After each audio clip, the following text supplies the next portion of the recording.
menjadi orang yang mudah sebar-sebar, karena belum tentu itu berita benar. Kalau nggak ngerti, ayo belajar. Mulailah curiga jika sudah suruh-suruh. Sebarkanlah, hey, tunggu dulu. Periksalah kalimat, kok banyak tanda seru. Banyak huruf besar, mata gue jadi ngilu. Coba dicari beritanya dulu, mendingan begitu daripada keliru. Apa untungnya sebar kabar palsu, daripada nanti kamu yang malu. Cek dulu, daripada nanti kamu yang malu. Cek dulu, siapa tahu hoax. Yup. Hello,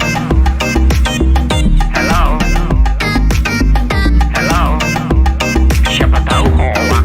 Yup. Hello,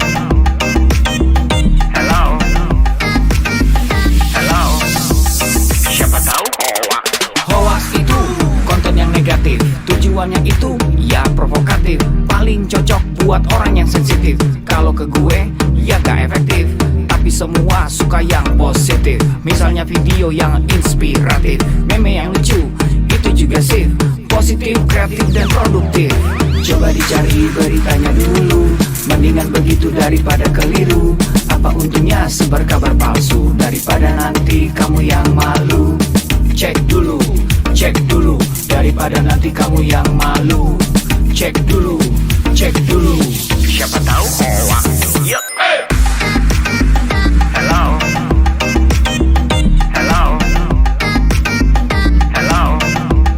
siapa tahu hoax.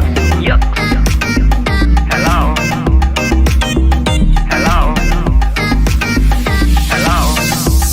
siapa tahu hoax.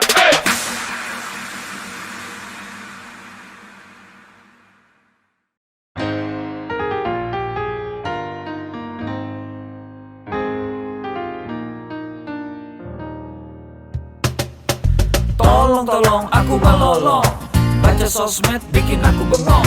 Banyak berita isinya bohong, bikin orang jadi saling menggonggong. Seperti ada niat sebar kebencian, tanpa peduli akan ada kerugian. Seperti dapat munculnya permusuhan, karena tertipu jadi curigaan. Gue pernah baca hoax di sosmed, yang jadi merugikan tukang trompet. Katanya trompet bisa bikin kanker, trompet sih cuma bisa bikin bibir doer. Sylvester Stallone dibilang mati, Brad Pitt juga dibilang mati, Mr. Bean, Jackie Chan juga dibilang mati. Seneng banget doain orang mati. Harusnya ada etikanya bermain sosial media. Tak bisa asal mengirim tanpa dipikirin, bisa fatal akibatnya. Bersihkanlah udara kita dari kebencian.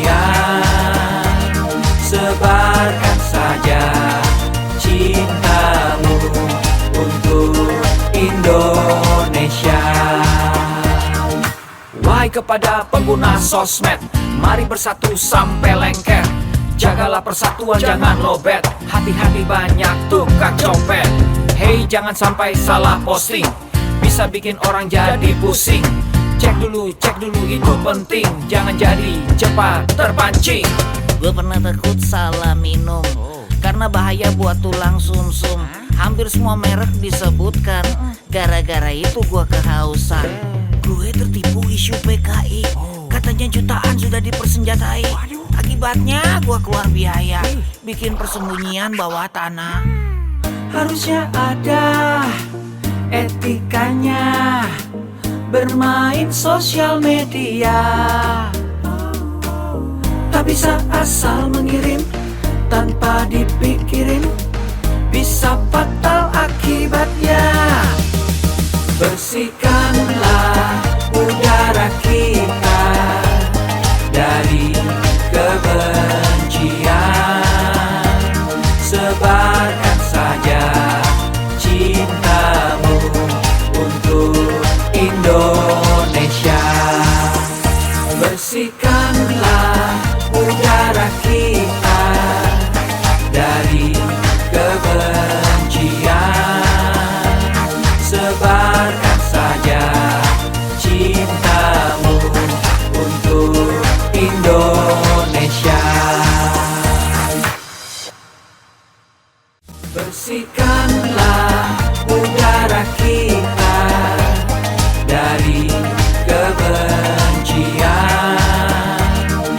tebarkan saja cintamu untuk Indonesia.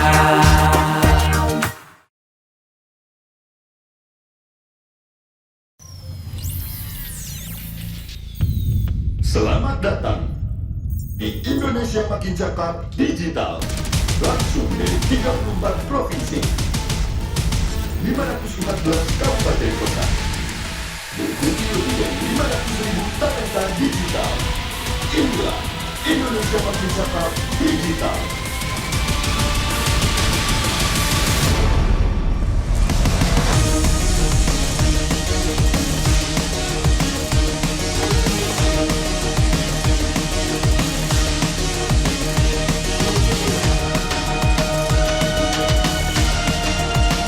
Saya luncurkan program literasi digital nasional hari ini.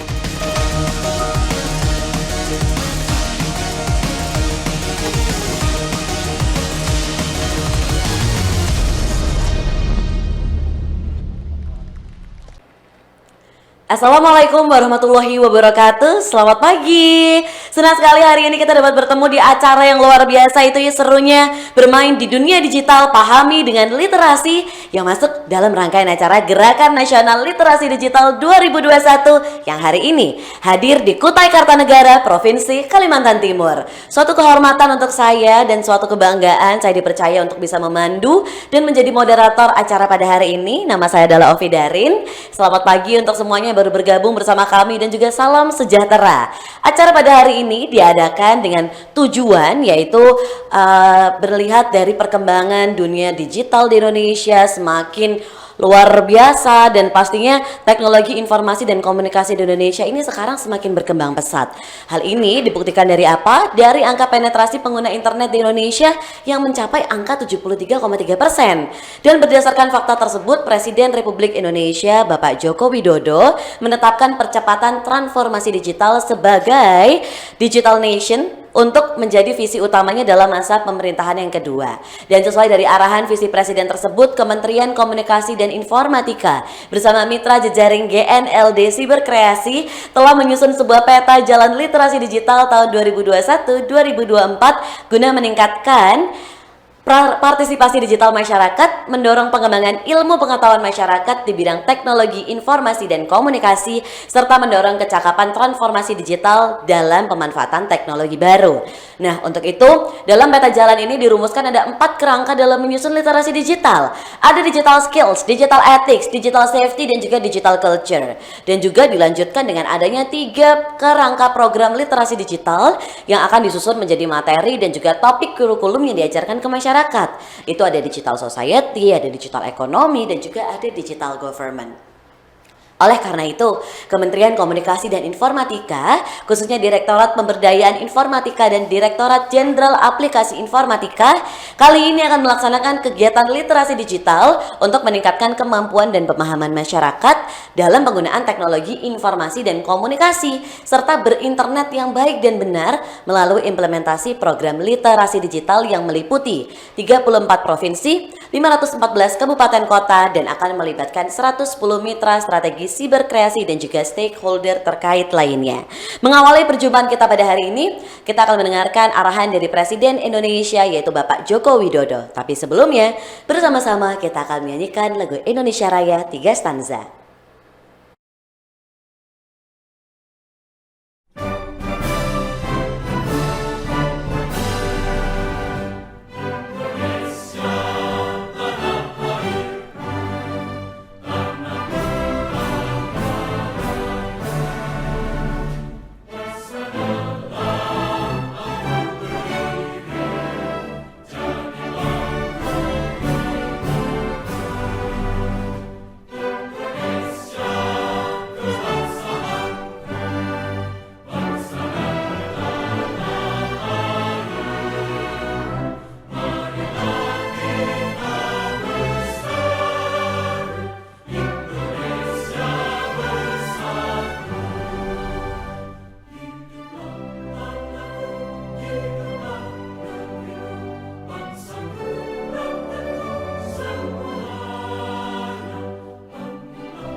Bismillahirrahmanirrahim.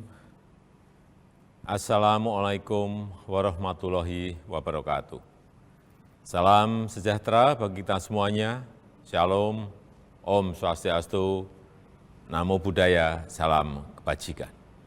Yang saya hormati para Menteri Kabinet Indonesia Maju, para Gubernur, Bupati, dan Wali Kota di seluruh tanah air Indonesia, hadirin dan undangan yang berbahagia.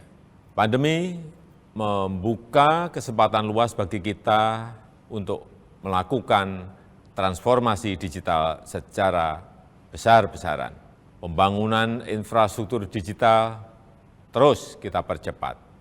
Ekonomi digital, terutama untuk UMKM, terus diperbanyak dan terus ditingkatkan.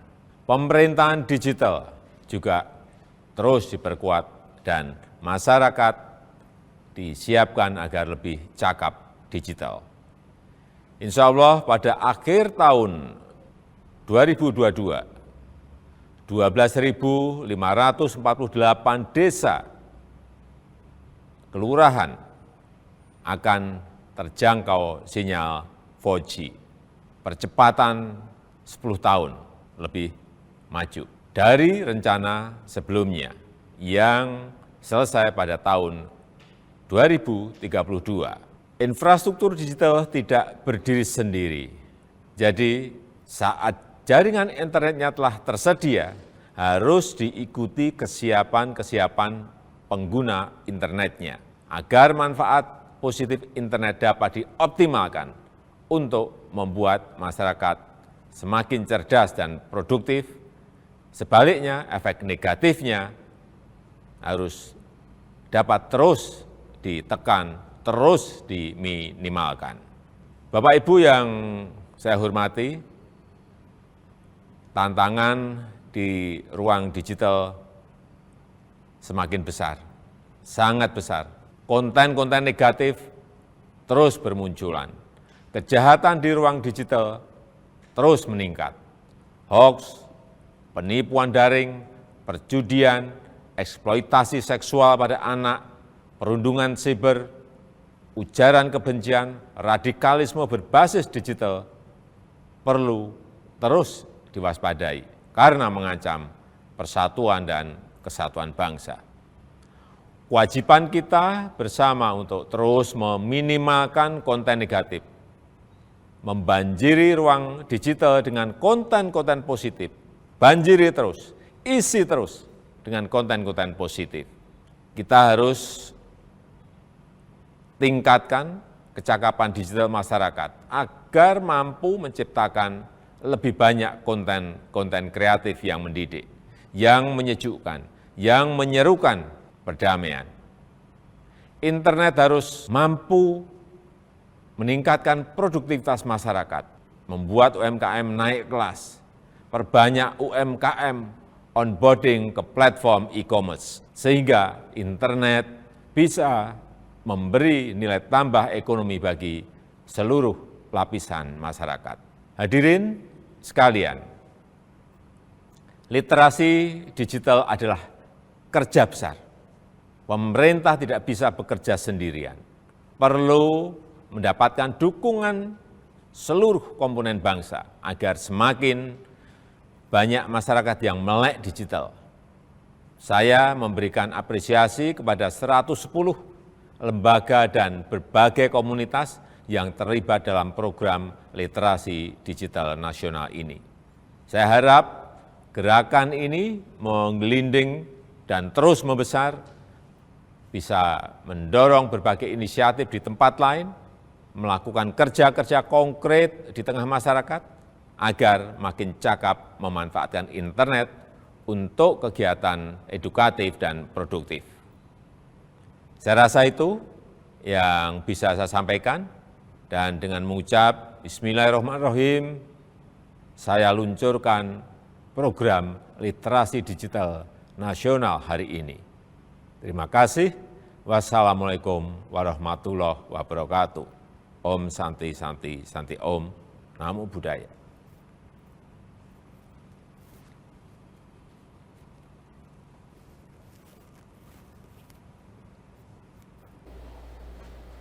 Baik, terima kasih untuk arahannya pada pagi hari ini. Pada Pak Jokowi, terima kasih banyak Bapak. Berikutnya, kita akan bersama-sama menyaksikan keynote speech yang akan diberikan oleh Bapak Samuel Abriani Pangerapan PSC selaku Direktur Jenderal Aplikasi Informatika, dan akan dilanjutkan keynote speech dari Wakil Gubernur Kalimantan Timur yaitu Bapak Haji Hadi Mulyadi SSI MSI. Pastikan kita selalu menerapkan protokol kesehatan dengan menggunakan masker, menjaga jarak, dan selalu cuci tangan. Assalamualaikum warahmatullahi wabarakatuh. Salam sejahtera bagi kita semua. Om Swastiastu, Namo Buddhaya, salam kebajikan. Rekan-rekan yang saya hormati, puji syukur kita panjatkan kehadirat Tuhan Yang Maha Esa. Atas berkat dan rahmatnya, kita dapat berkumpul secara virtual dalam keadaan sehat di tengah situasi pandemi COVID-19. Semoga kita semua senantiasa dilimpahi dengan kesehatan dan damai sejahtera dalam upaya kita melawan pandemi COVID-19. Menjadi kebanggaan tersendiri bagi saya untuk membuka acara ini, di mana acara ini merupakan sebuah kegiatan yang diadakan oleh Kementerian Kominfo bekerjasama dengan Cyber Kreasi di bawah kerangka program literasi digital. Sebagaimana yang telah kita ketahui bersama, kehadiran pandemi dan pesatnya perkembangan teknologi telah mengubah cara kita beraktivitas dan bekerja. Kehadiran teknologi sebagai bagian dari kehidupan masyarakat inilah yang semakin mempertegas bahwa kita sedang menghadapi era disrupsi teknologi. Untuk menghadapi hal tersebut, kita semua harus mempercepat kerjasama kita dalam mewujudkan agenda transformasi digital Indonesia. Rekan sekalian yang berbahagia, salah satu pilar penting dalam mendukung terwujudnya agenda transformasi digital adalah menciptakan masyarakat digital di mana kemampuan literasi digital masyarakat memegang peranan penting di dalamnya. Sebagai tingkat paling dasar, kemampuan literasi digital merupakan kemampuan yang paling krusial dalam menghadapi perkembangan teknologi saat ini untuk mewujudkan masyarakat Indonesia yang tidak hanya mengenal teknologi, namun juga cermat dalam menggunakannya. Pada tahun 2020, Kementerian Kominfo bersama Kata Data melakukan survei status literasi digital nasional, mengacu pada kerangka literasi digital milik UNESCO. Kajian tersebut menunjukkan bahwa indeks literasi digital Indonesia ada pada angka 3,47 dari skala 1 sampai 4.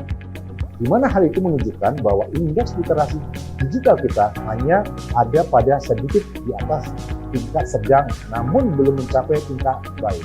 Untuk mencapai tingkat literasi yang baik, pemerintah tidak dapat bekerja sendiri. Kementerian Kominfo bersama Cyber Kreasi dan berbagai stakeholder terus berupaya mengadakan berbagai kegiatan untuk meningkatkan kemampuan literasi digital masyarakat Indonesia, dan salah satunya adalah yang sedang rekan-rekan sekalian ikuti sekarang. Rekan-rekan yang saya hormati, dalam menghadapi perkembangan teknologi yang sangat cepat, literasi digital merupakan kunci dan fondasi utama harus kita semua miliki. Pemerintah dalam hal ini, Kementerian Kominfo, bersama dengan Cyber Kreasi berkomitmen akan terus melakukan upaya meningkatkan literasi digital masyarakat lewat berbagai macam inisiatif kegiatan. Adanya berbagai inisiatif kegiatan literasi digital diharapkan dapat memfasilitasi dan semakin mendorong terwujudnya masyarakat digital Indonesia. Keadaan normal yang baru, baik sekarang maupun pasca pandemi, akan mempercepat proses digitalisasi di berbagai lini kehidupan kita. Maka dari itu, kita harus mempersiapkan SDM kita dengan keterampilan digital yang sesuai untuk menghadapi perubahan ini. Akhir kata, mari kita membawa perubahan positif untuk Indonesia yang lebih baik. Kita ciptakan inovasi-inovasi berkualitas dengan mengembangkan talenta dan memaksimalkan potensi masyarakat digital Indonesia. Bersama kita dapat melalui pandemi dengan menjadi lebih baik dari masa sebelumnya. Demikian sambutan yang dapat saya sampaikan. Selamat mengikuti kegiatan, tetap semangat, dan salam literasi digital.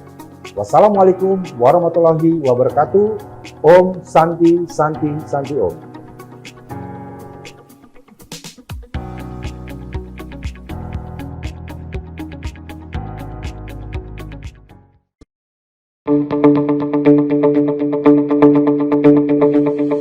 Assalamualaikum warahmatullahi wabarakatuh. Bismillahirrahmanirrahim.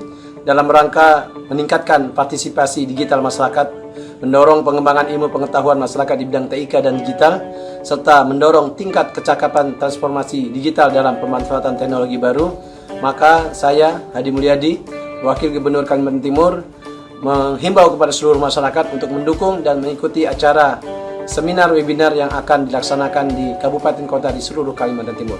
Terima kasih atas partisipasinya. Semoga kita sukses dalam membangun Kaltim dan Indonesia. Wassalamualaikum warahmatullahi wabarakatuh. Terima kasih banyak untuk sambutan yang luar biasa dari Direktur Jenderal Aplikasi Informatika dan juga Wakil Gubernur Kalimantan Timur. Para hadirin sekalian, peserta yang sudah hadir pagi hari ini, sebelum kita masuk ke acara kita pada hari ini, marilah bersama-sama kita berdoa agar acara webinar pada hari ini berjalan dengan lancar dan pastinya seluruh rakyat Indonesia diberikan keselamatan dan juga kesehatan. Berdoa disilahkan. Berdoa selesai. Baik, kita akan bertemu dengan 4 narasumber kita yang luar biasa hari ini. Sedikit akan saya kenalkan. Nanti yang pertama kita akan ketemu dengan Dr. Fiska Suratmono yang akan cerita tentang peran orang tua dalam memberikan ajaran tentang keamanan internet untuk anak. Lalu ada Kak Syarifuddin yang akan cerita tentang sopan dan beradab di media sosial. Lalu ada Alfiah Nurrohmah Esos yang akan cerita tentang literasi digital sebagai sarana untuk meningkatkan pengetahuan dan juga warisan budaya ya, pengetahuan akan warisan budaya. Lalu terakhir akan ditutup oleh Kak Satria Kurniawan SPD yang akan cerita tentang keterampilan digital di era pandemi. Yuk, tambah produktif di era digital. Seperti itu ya. Baik, 4 narasumber kita akan segera memberikan pengalamannya dan juga ilmunya kepada kita semua. Tapi sebelumnya ada beberapa hal yang harus diperhatikan oleh peserta pada acara hari ini. Berikut tata tertib yang akan saya bacakan dan mohon untuk dipatuhi, yaitu pertama, tetap mengikuti protokol kesehatan, mematikan mic atau mute dan tetap menyalakan atau mengaktifkan kamera videonya. Lalu peserta tidak diperkenankan untuk mencoret-coret layar, peserta juga tidak diperkenankan untuk menyela pada saat narasumber berbicara, dan peserta hanya boleh bertanya pada sesi tanya jawab yang mana nanti akan ada di akhir acara setelah 4 narasumber selesai untuk memberikan presentasinya. Lalu peserta mengerjakan pre-test dan post-test, dan nanti 30 menit sebelum acara berakhir, tim kami akan membagikan link untuk absensi dan juga post-test. Untuk mendapatkan e-sertifikat harus mengisi link tersebut ya. Lalu aplikasi Siberkreasi sekarang sudah dapat di-download di App Store dan juga Play Store. Baik, kita akan langsung saja masuk ke narasumber kita yang pertama hari ini. Akan diawali oleh seorang dokter cantik.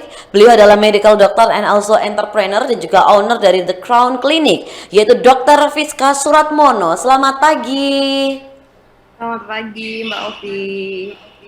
Selamat pagi dokter. Gimana, sehat pagi hari ini? Alhamdulillah sehat. Mbak Ovi juga sehat ya? Alhamdulillah sehat, sampai cerah banget, bajunya terlalu pink ya kayaknya ya di kamera ya. Oke, dokter silakan untuk presentasi, kenalan sama teman-teman di Kutai Kartanegara. Baik, terima kasih atas waktunya. Saya share screen terlebih dahulu.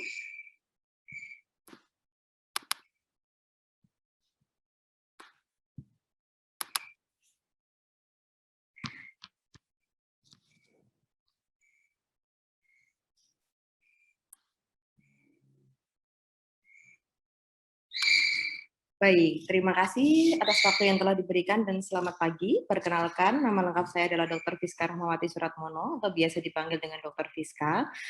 Akhir-akhir ini saya lebih banyak mendalami aktivitas tetap di bidang medical doctor. Saya tetap praktek untuk sehari-hari dan juga ada beberapa entrepreneurship yang sedang saya lakukan, terutama tetap di bidang medis, bergerak di bidang medis juga seperti klinik yang sekarang saya jalankan, terutama tentang estetik and beauty care. Sedikit tentang saya. Pada pagi hari ini, saya akan berdiskusi tentang peran orang tua dalam keamanan internet untuk anak. Nah, sebelum kita mulai, saya akan memaparkan sedikit apa itu internet. Internet itu adalah sebuah sistem komunikasi global yang menghubungkan komputer-komputer dan jaringan-jaringan komputer yang ada di seluruh dunia. Seperti itu. Nah, menurut data sendiri, pengguna internet di Indonesia saat ini sudah mencapai 132,7 juta. Wow, nilai yang sangat fantastis ya, tentunya dengan jumlah yang sedemikian banyaknya. Nah, dari data tersebut bisa kita dapatkan bahwa yang tertinggi didapatkan dari penggunaan mobile phone, sekitar 47,6%. Sedangkan sisanya sekitar 50,7% dari mobile dan perangkat komputer. Dan yang paling kecil persentasenya adalah penggunaan komputer di 1,7%. Dari data tersebut bisa kita breakdown lagi bahwa saat ini penggunaan media sosial di dunia internet itu menduduki peringkat yang paling tinggi sekitar 97,4%. Dengan data yang terendah adalah layanan publik di 91,6%. Memang media sosial saat ini menjadi primadona baik untuk kalangan muda ataupun kalangan di atas kita untuk berselancar di dunia internet ya. Sebelum saya menjelaskan apa sih yang menjadi permasalahan orang tua dalam mengarahkan anaknya dalam penggunaan internet, ini ada beberapa hal yang harus dipahami terlebih dahulu, yaitu mengenai revolusi digital. Revolusi digital itu adalah perubahan dari teknologi mekanik dan elektronik analog ke teknologi digital. Ini yang menyebabkan banyak sekali perbedaan yang zaman dahulu dan zaman sekarang ya. Seperti sekarang bisa kita lihat apa sih contoh-contoh yang penggunaan dari elektronik itu sendiri, bisa television, jam digital, sudah mulai masuk laptop, telepon pintar atau smartphone, dan ada perangkat permainan seperti gadget gamers. Nah, pada zaman dahulu ada perbedaan antara yang sekarang dengan yang terlebih dahulu. Di era terlebih dahulu orang-orang tua kita itu atau kita sebut dengan era baby boomers itu dia lahir di tahun 1946 sampai 1964 dengan populasi sekitar 39,78 juta jiwa ya, ini menurut sensus tahun 2010. Jadi orang-orang yang terlahir di tahun 1946 sampai 1964 kita sebut dengan generasi baby boomers. Ini sangat karakteristiknya sangat dominan, dia itu berjiwanya petualang, nilai optimistik yang tinggi, berorientasi kerja dan anti pemerintahan. Kemudian setelah baby boomers ada generasi yang kita sebut dengan generasi X, di mana orang-orang yang lahir di tahun 1965 sampai 1976. Populasinya juga sangat banyak, sekitar 34,7 juta jiwa. Karakteristik sendiri untuk generasi X, dia lebih individualistik, tapi dia bisa luas, adanya skeptis terhadap wewenang, dan harapan yang tinggi terhadap pekerjaan. Setelah generasi X, kemudian muncul yang kita sebut dengan generasi milenial, yaitu orang-orang yang terlahir di tahun 1977 hingga 1995. Populasinya ini luar biasa banyak, sekitar 81,2 juta jiwa menurut sensus 2010 ya. Karakteristiknya khas sekali, dia memiliki percaya diri yang tinggi, berorientasinya pada kesuksesan, toleransinya tapi tinggi, jiwa kompetitifnya tinggi, tapi dia haus perhatian karena di sini sudah kita lihat dia mulai masuk gadget di era milenial. Kemudian ada generasi Z yang mana mereka lahir di tahun 96 sampai 2010, populasinya 68 juta jiwa. Karakteristiknya dia bisa menghargai keberagaman, menjadi agen perubahan, berorientasi pada taat dan senang berbagi. Nah, apa sih yang perlu kita waspadai? Ternyata dari peralihan revolusi digital tadi, terjadi perbedaan era tentunya. Dari yang baby boomers mungkin ke kaum milenial. Adanya tidak semua pendidik ya, terutama orang tua di sini, memiliki keterampilan penggunaan media digital yang baik. Ketidakpahaman itulah yang bisa menyebabkan persoalan yang muncul pada penggunaan internet. Seperti khususnya orang tua terhadap anak ya, seperti sekarang. Ini sedikit saya beri gambaran, dahulu kala anak bermainnya peta umpet, nilai sosialnya tinggi, interaksi sosialnya tinggi, tapi sekarang memang mereka terlihatnya dominan bersama, tapi mereka asik dengan dunianya sendiri. Kenapa? Karena pergeseran era di revolusi digital tadi, mereka asik dengan gadgetnya masing-masing. Disinilah yang harusnya peran orang tua mulai ambil. Saya bicara bahwa internet itu memberikan dampak yang banyak sekali pada anak-anak, tapi jika tidak diawasi, tidak diberikan arahan yang tepat, bisa memberikan dampak negatif. Apa sih dampak positif internet pada anak? Salah satunya bisa memberikan informasi lebih cepat dan mudah. Tumbuhnya inovasi teknologi digital yang memudahkan pembelajaran ya, seperti sekarang apalagi kita di era daring, dengan penggunaan internet ini sangat membantu sekali. Yang ketiga, meningkatkan kualitas sumber daya manusia melalui pengembangan dan pemanfaatan teknologi informasi dan komunikasi. Terus yang terakhir, munculnya berbagai sumber belajar seperti perpustakaan online, media pembelajaran online, diskusi online yang sangat meningkatkan kualitas pendidikan. Nah, sedikit tentang negatifnya jika kita tidak smart dalam penggunaan internet, itu yang untuk anak-anak ya, utamanya di sini bisa menyebabkan kecanduan. Karena apa? Anak-anak sendiri ternyata belum bisa bertanggung jawab terhadap waktu, sehingga mereka seringkali menggunakan internet melebihi batasan waktu yang bisa menyebabkan kecanduan. Adanya konten negatif ini yang paling kita takutkan, seperti pornografi yang ada di dunia internet. Ini sangat mengganggu dari perkembangan anak. Selain pertumbuhan kan ada perkembangan anak. Dan yang terakhir, yang cyberbullying ini juga sekarang nilainya meningkat ya, karena dianggap sangat mudah sekali. Jika dahulu anak harus berantem dengan fisik, sekarang ini cyberbullying ini yang paling mengerikan, karena dia dianggap paling mudah, hanya mengungkapkan kata-kata kasar atau kata-kata yang menjatuhkan. Nah, ini yang sekarang harus kita waspadai pada anak. Kenapa? Karena dia berdampak pada psikologi anak tersebut. Adanya pelanggaran privasi, bisa kita lihat bahwa anak-anak kadang kurang bertanggung jawab dalam memberikan informasi. Nah, ini yang seringkali dimanfaatkan oleh pihak-pihak yang tidak bertanggung jawab terhadap data pribadi.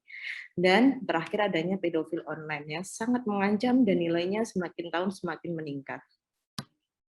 Kita bisa lihat di tahun 83 anak-anak bermain dengan teman-temannya sangat aktif, mungkin interaksi dengan sosialnya tinggi, tapi mulai terjadi pergeseran di tahun 2013. Mereka terlihat bersama, tapi sebenarnya mereka asyik dengan dunia mereka masing-masing. Nah, apa sih penyebab rentannya keselamatan anak di dunia maya? Karena rendahnya pengawasan orang tua, pengaruh teman, hubungan komunikasi yang tidak baik antara orang tua dan anak, tidak ada aturan penggunaan dari internet. Ini yang menjadi penyebab utama keselamatan anak di dunia maya. Lebih lagi, apa sih yang harus kita lakukan? Harusnya orang tua mendiskusikan kebutuhan, mengapa harus memiliki gadget atau mengakses internet, tanamkan pemahaman bahwa membeli atau memiliki sesuatu itu harus berdasarkan kebutuhan ya. Terus kemudian ada diskusikan tanggung jawab, orang tua dan anak harus saling bekerja sama untuk mengawasi penggunaan internet itu sendiri. Kemudian diskusikan resikonya juga, apa sih yang memahami tentang penyalahgunaan ya, resiko hal negatif yang dapat timbul dari penggunaan gadget atau internet. Ini peran orang tua sangat diperlukan sekali. Nah, ini harus dipahami orang tua ya, ada 10 aturan orang tua jika di dekat anak. Tidak boleh kalau di dekat anak itu dia melihat gadgetnya, harus mengikuti sosial media anak. Ketika bermain dengan anak, hindari untuk ngecek HP seperti itu. Gunakan handphone untuk sharing video dengan anak, tapi tetap dalam batasan ya. Terus juga jangan merespon telepon ketika bersama anak. Walaupun anaknya diajak jalan-jalan, jangan suka main HP. Terus kemudian kalau anaknya tidak di dekatnya, usahakan selalu nge-text ataupun ngechat terlebih dahulu pada anak menanyakan kabar. Kemudian tanyakan juga video call kepada anak ketika dia tidak ada di dekat kita ya. Kurang lebih seperti itu. Ini panduannya untuk orang tua.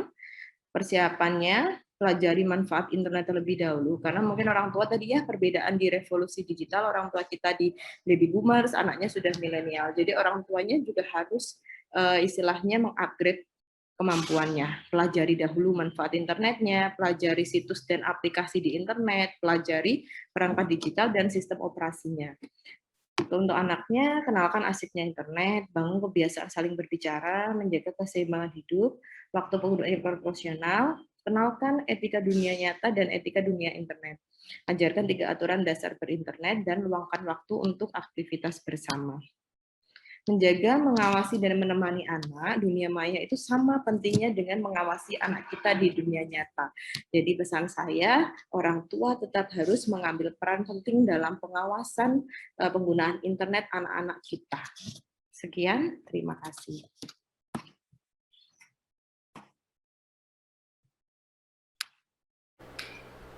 Baik, terima kasih banyak untuk presentasinya pagi hari ini Dr. Fiska Suratmono tentang peran orang tua dalam memberikan ajaran tentang keamanan internet untuk anak. Seperti itu. Terima kasih banyak. Oh ya, pada para peserta saya lupa menjelaskan bahwa hari ini kita punya total hadiah senilai 1 juta rupiah untuk 10 orang yang beruntung. Jadi untuk peserta apabila ada pertanyaan kepada narasumber silahkan untuk tuliskan di kolom chat ya. Lalu tuliskan nama, nomor handphone dan juga alamat email, pertanyaan, lalu diberikan ke siapa pertanyaan tersebut. Nanti di akhir acara kita akan pilih kira-kira 10 orang yang beruntung, tidak hanya dari penanya tapi juga yang upload di Instagram. Wah, gimana tuh caranya? Gampang. Acara hari ini tinggal di foto, di capture ataupun selfie juga boleh. Silahkan lalu di-upload ke Instagram ya, dan di tag ke @siberkreasi dan tag @litdik.kalimantan. Hashtagnya nanti adalah hashtag makin cakap digital, hashtag siberkreasi, dan hashtag litdikal1237. Seperti apa lengkapnya? Jangan khawatir, nanti akan kita taruh di kolom chat ya. Jadi selalu aktifkan kamera, aktif bertanya, dan jangan lupa upload acara hari ini di Instagram. Karena dari 3 faktor tersebut kita akan pilih random 10 orang untuk mendapatkan total hadiah senilai 1 juta rupiah berupa pulsa. Good luck. Oke, kalau tadi kita udah ngobrol-ngobrol sama narasumber kita yang pertama, seorang dokter yaitu Dr. Fiska Suratmono. Berikutnya kita akan ngobrol nih sama seorang founder dari MSM Kutai Kartanegara dan juga co-founder and CEO dari Karirko, Kak Syarifuddin. Selamat pagi. Halo, pagi Kak. Iya, sehat nggak nih Kak? Apa kabar? Alhamdulillah sehat. Jadi gimana sehat ya? Sehat dan bahagia, alhamdulillah. Saya juga makin bahagia bisa ketemu sama kakak hari ini di sini. Kakak, boleh silakan untuk sharing pengalamannya dan juga mungkin apa yang mau disampaikan ke teman-teman di Kutai Kartanegara. Boleh di-share kakak, silakan. Baik, sambil saya sharekan.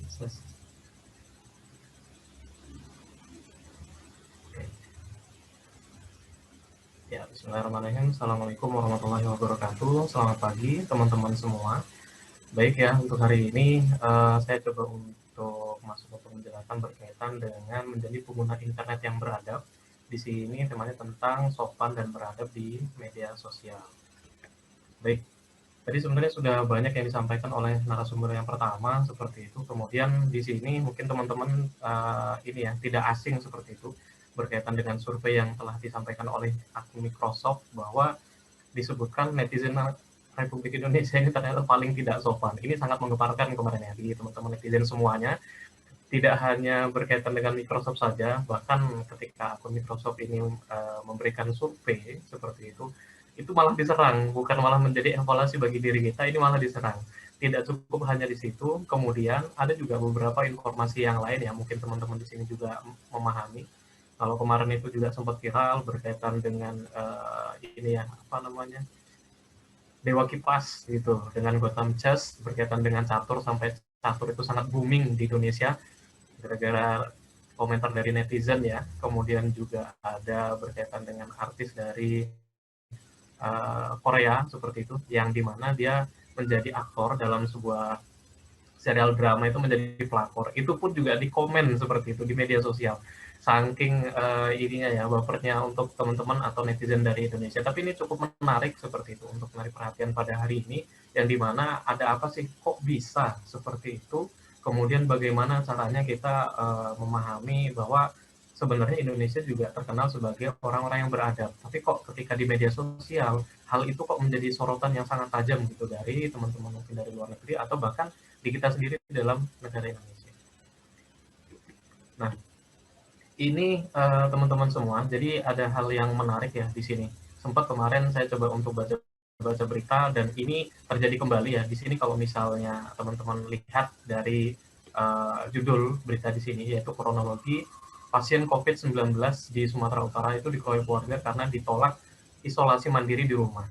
Nah, ini sempat viral kemarin di dalam, mungkin kalau teman-teman yang sering buka YouTube ya, kemudian juga sering mantengin yang namanya perkembangan COVID-19 ini, sempat berita ini sangat viral sekali, bahwa netizen itu juga komen juga ketika di dalam YouTube tersebut ya, di berita tersebut, bahwa wah ini nggak benar nih untuk perangkat desanya, masyarakatnya ini nggak benar. yang namanya warga ini sedang sedang terjadi COVID-19, yang namanya isolasi mandiri selayaknya harusnya dibantu, bukan malah dikeroyok, bukan malah istilahnya dilakukan tindakan yang rasis atau dan yang lain-lain seperti itu. Nah, tapi teman-teman, yang menarik adalah ketika kita coba untuk buka, ketika kita coba untuk melihat informasinya dengan secara luas, itu ternyata tidak seperti itu. Ternyata tidak seperti yang kita pikirkan. Kalau misal kita hanya melihat judul dari yang namanya berita ini, mungkin kita akan marah. Kok bisa orang yang sedang isolasi mandiri seharusnya kita bersama-sama membantu untuk merawat, kemudian juga supaya bisa sembuh, tapi kok ini malah dikeroyok. Nah, kalau mungkin teman-teman ingin tahu informasinya, nanti bisa dicek sendiri. Mungkin kalau di awal kita lihat, wah ini nggak benar nih, masyarakatnya nggak benar, perangkat desanya kok main diam aja, kok polisi kok diam saja. Tetapi ketika kita baca kronologinya, ya kronologi masalahnya, ternyata tidak seperti itu. Malah bisa jadi nanti kita, wah ternyata memang benar, kayaknya yang salah ini adalah pasien. Gitu. Nanti mungkin bisa teman-teman cek sendiri. Ya ini menjadi surprise nantinya, atau ini juga bisa menjadi bahan bacaan ketika kita melihat yang namanya informasi dalam bentuk berita. Itu tidak hanya kita melihat dari covernya saja, tapi kita coba baca sampai akhir. Nah, itu sebenarnya juga menjadi problem. Oke, next selanjutnya. Nah, ini menjadi kebiasaan yang berada di netizen kita ya, atau di Indonesia sendiri, itu kebiasaan buruk sebenarnya, yaitu yang pertama adalah kita itu sering yang namanya cepat menyimpulkan informasi. Seperti halnya ketika kita tadi melihat yang namanya berita tersebut, itu sering kita cepat menyimpulkan informasi bahwa wah ini kayaknya nggak bener nih, masyarakatnya kayaknya nggak mendukung, malah kayaknya terlalu over gitu, overthinking berkaitan dengan orang yang dinyatakan positif. Nah, ini selalu cepat menyimpulkan informasi. Atau bahkan seperti halnya kemarin kita lihat ya, terkait masalah untuk yang Dewa Kipas sendiri, yang berkaitan dengan catur dunia ya, salah satu catur dunia. Di situ juga kalau misalnya kita lihat kronologinya, mungkin bisa jadi kita coba untuk berpikir kembali, untuk menyalahkan bahwa yang salah adalah lawan dari si Dewa Kipas itu. Nah, ini harusnya kita jangan cepat untuk menyimpulkan informasi, teman-teman. Atau mungkin teman-teman di sini kalau misalnya media sosial melihat status teman, melihat status pacar seperti itu, jangan selalu cepat untuk menyimpulkan ya. Ini bisa jadi nanti khawatir cepat menyimpulkan, maka perspektifnya atau kesimpulannya itu malah sangat liar gitu. Maka dibaca dulu gitu ya. Jadi jangan terlalu baper. Gitu. Yang kedua yaitu hanya menerima informasi sesuai keinginan. Ini juga menjadi kebiasaan buruk dari kita gitu. Apalagi dengan dalam situasi pandemi seperti ini, kita selalu harus menghargai ya. Ada orang-orang yang mungkin percaya adanya pandemi, ada yang tidak, kemudian ada yang mengatakan ini adalah konspirasi dan yang lain-lain. Tetapi alangkah baiknya ketika kita dalam bermedia sosial, kita juga mampu untuk menampung yang namanya informasi itu mungkin yang tidak sesuai dengan keinginan kita, tapi kita coba untuk baca.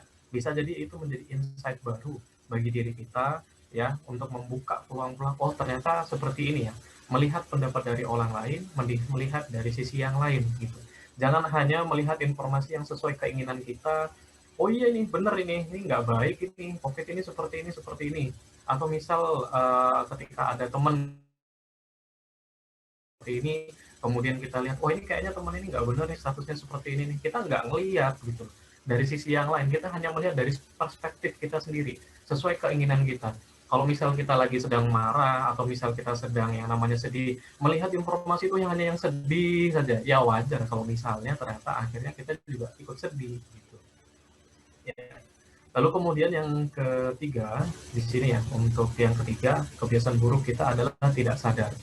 Tidak sadar dalam hal ini dimaksudkan adalah bahwa kadang kita itu nggak sadar, kita itu dilihat ya, status kita, komen kita, atau apa yang kita lakukan di media sosial itu kadang tidak terlihat. Kadang kita tidak merasa bahwa kita dilihat oleh orang lain. Ini fatal banget. Kebiasaan buruk kita itu seperti itu. Seakan-akan kemudian kita itu bisa untuk yang namanya berkomentar, ya, kemudian juga membuat hal-hal postingan yang mungkin tidak baik, gitu. Yang menurut kita oke aja sih, sebenarnya nggak ada masalah, gitu. Tetapi itu akan menjadi problem seperti itu ketika kita itu nggak sadar, kita melihat, kita itu dilihat sebenarnya oleh orang lain. Bahkan malah bisa jadi dengan media sosial yang luas, ya, yang sangat luas ini, bahkan orang yang melihat itu malah lebih banyak gitu. Kita hanya berpikir, mungkin yang melihat itu kayaknya cuma teman ini aja, teman dekat aja, atau teman tetangga seperti itu. Kita nggak sadar, padahal yang melihat ini hampir satu Indonesia gitu ya. Luar biasa banget, banyak banget orang Indonesia melihat apa yang kita posting, apa yang kita komen. Gitu. Selanjutnya,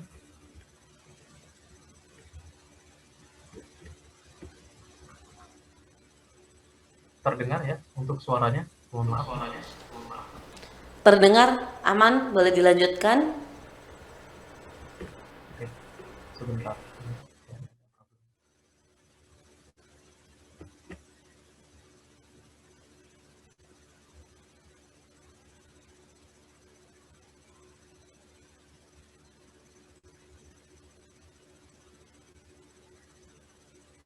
Ternyata, mohon maaf, tadi ada problem sedikit.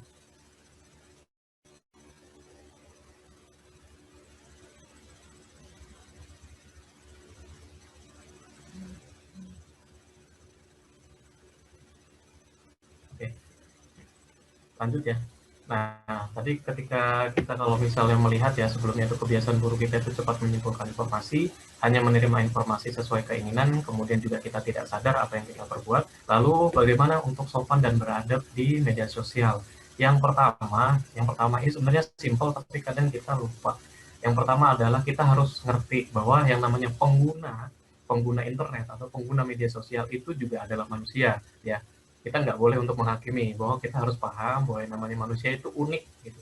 Ini banyak psikolog atau mungkin dari psikolog yang mungkin kita pernah baca bukunya ya, bahwa mengatakan bahwa manusia itu unik, memiliki karakternya sendiri, memiliki kepribadiannya sendiri. Jadi jangan sering untuk yang namanya menyalahkan, menjudge bahwa wah ini nggak bener nih. Nah itu bisa jadi karena kita menjudge itu kan biasa jadi karena kesesuaian pada diri kita. Oh ternyata orang yang memposting, atau bisa jadi kita melihat suatu berita ini kok nggak sesuai dengan keinginan kita ya Pak.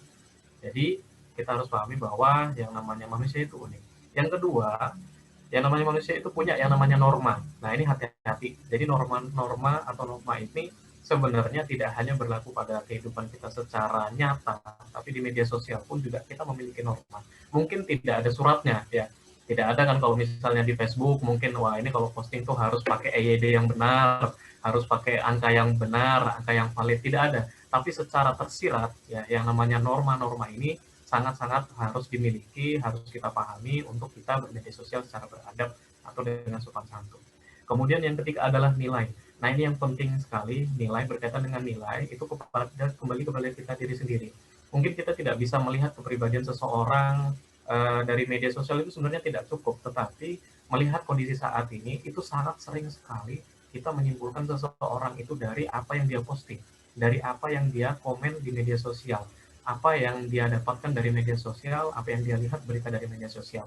Nah ini jadi bahan evaluasi bagi diri kita untuk sopan dan beradab di media sosial itu bahwa sebenarnya kita itu memiliki nilai ketika di dalam media sosial pun itu juga memiliki, maka hati-hati.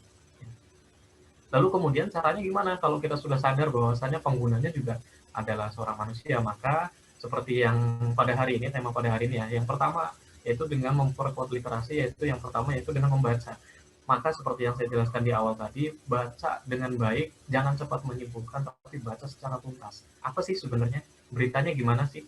Oh statusnya si ini nih, kenapa sih kok seperti ini? Gitu ya, jangan cepat menyimpulkan. Jadi baca, dengan membaca itu insya Allah kita akan memahami, tapi membacanya juga sampai tuntas, tidak hanya membaca berita atau membaca judulnya saja, karena bisa jadi judul itu bisa jadi mengecoh. Ya namanya berita itu kan kalau judulnya tidak menarik tidak akan dibaca, maka bacalah sampai tuntas.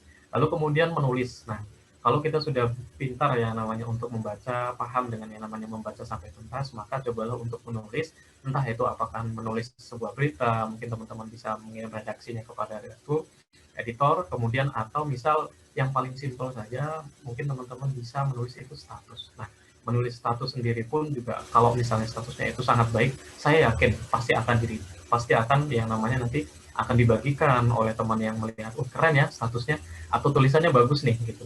Daripada kita kemudian membuat status-status yang istilahnya atau membuat komen yang istilahnya menjatuhkan orang lain. Nah ini akan kembali lagi ke awal tadi bahwa kita itu memiliki nilai.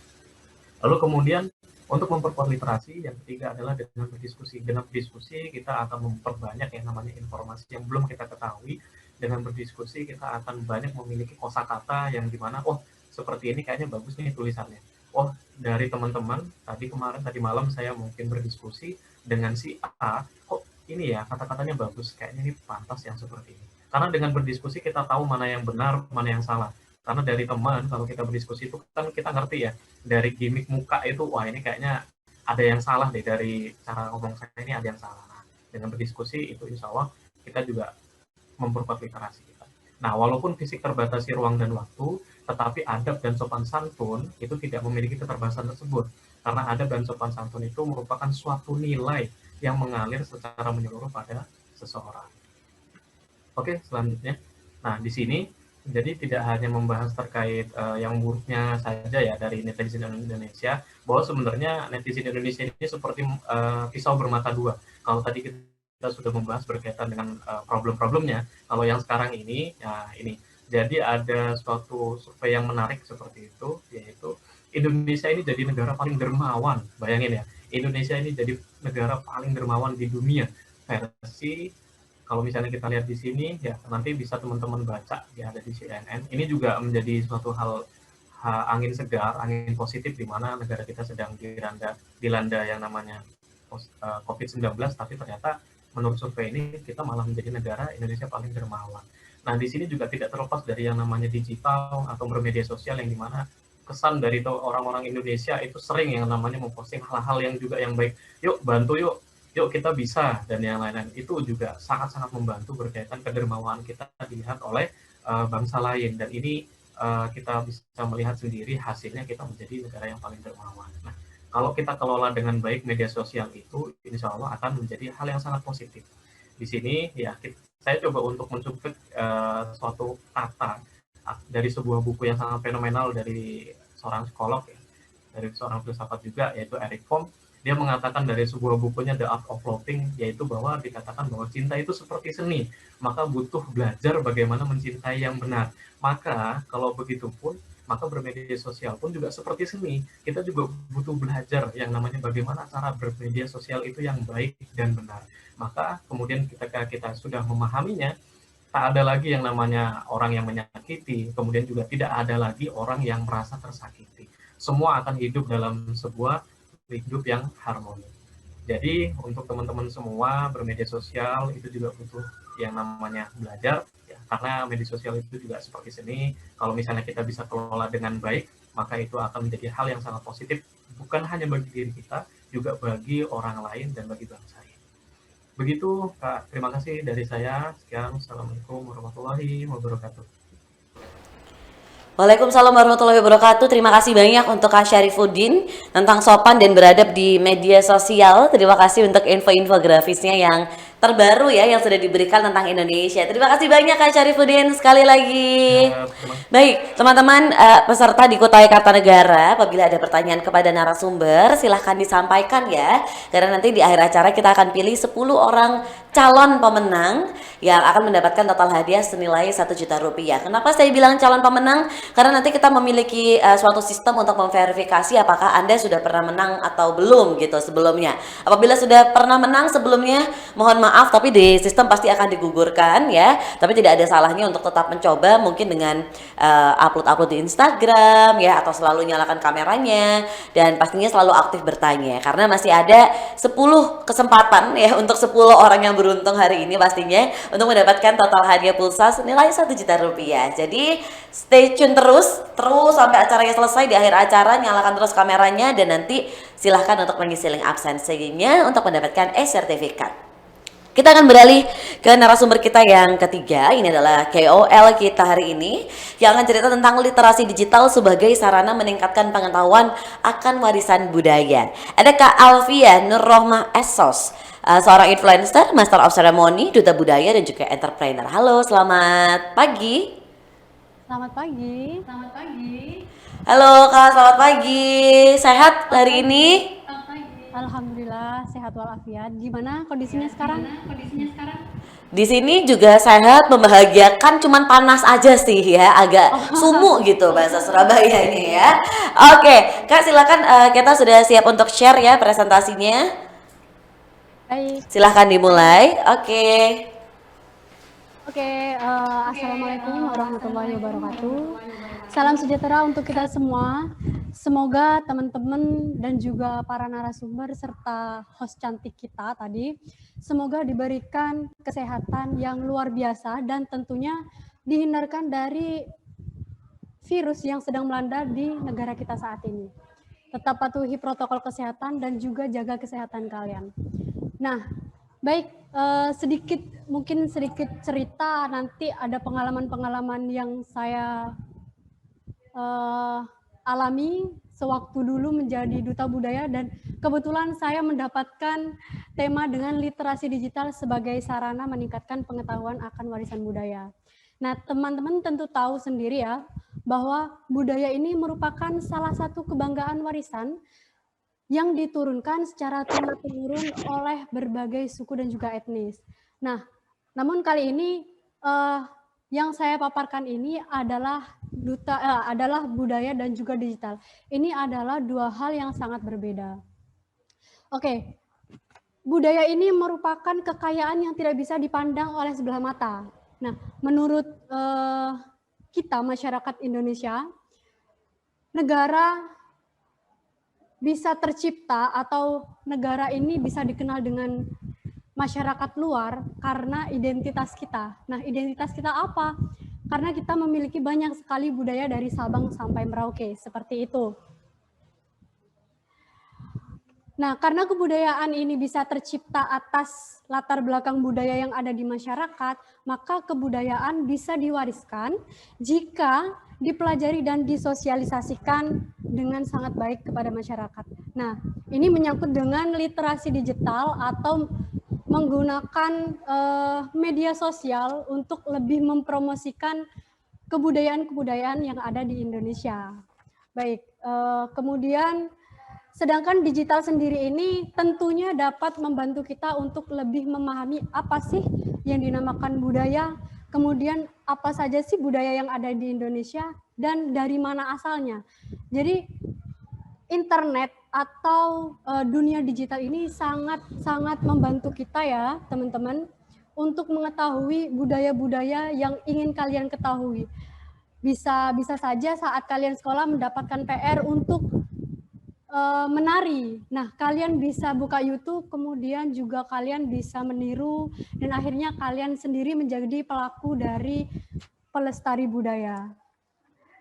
Next, oke. Kondisi budaya di Indonesia sendiri. Nah, sadar tidak sadar teman-teman, kita sebenarnya adalah salah satu orang atau salah satu masyarakat yang terpengaruh oleh kebudayaan dari luar. Benar kan? Maka dari itu, budaya-budaya yang ada di Indonesia sendiri kurang diminati. Nah, kalian juga, banyak dari kita juga yang bilang bahwa tradisi lama itu dianggap kuno, padahal sebenarnya tradisi lama ini merupakan budaya yang mungkin orang lain atau orang-orang di luar negeri sana menikmati seperti itu, kemudian mengapresiasi. Nah, kemudian yang ketiga ini turunnya minat masyarakat terhadap kebudayaan itu sendiri. Jadi teman-teman, untuk kondisi budaya yang ada di Indonesia yang saat ini menurut saya sedang turun peminatnya, maka benar gerakan-gerakan oleh pemerintah untuk menggenjot masyarakatnya untuk lebih efektif, lebih kreatif, lebih inovatif, tentunya untuk melestarikan budaya yang ada di Indonesia. Next, Kak.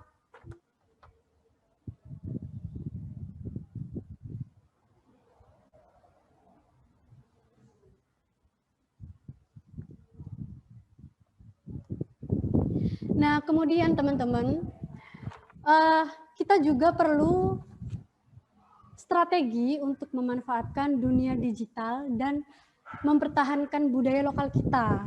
Nah, yang pertama adalah memanfaatkan akses kemajuan dan informasi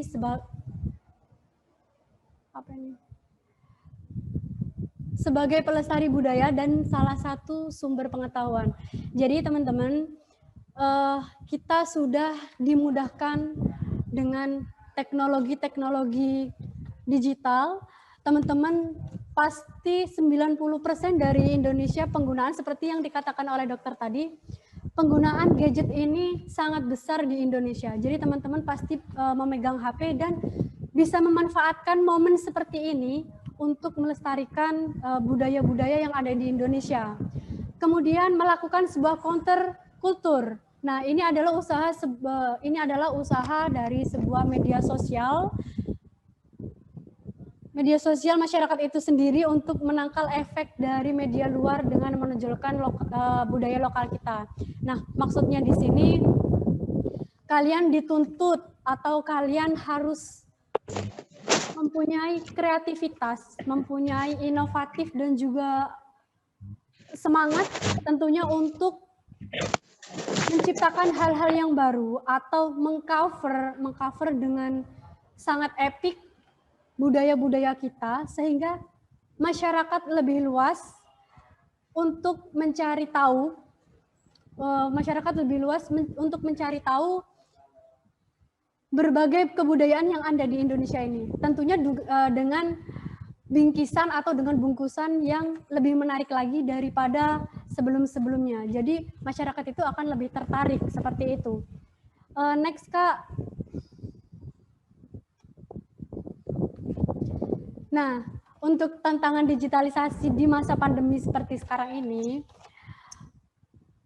saya sudah sampaikan tadi bahwa kreatif, inovatif, dan juga semangat itu sangat perlu untuk digitalisasi atau untuk pendorong teman-teman agar menciptakan karya-karya yang sangat luar biasa, yang banyak sekali diminati oleh masyarakat Indonesia atau masyarakat dunia, seperti itu.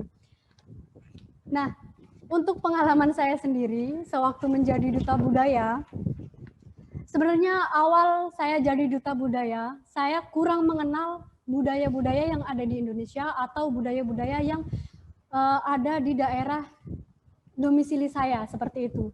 Jadi ketika saya mendaftar sebagai duta budaya, nah saya punya mindset bahwa saya harus tahu nih, meskipun tidak banyak, tapi saya harus tahu bagaimana sih budaya-budaya yang ada di Indonesia atau di daerah saya, seperti itu.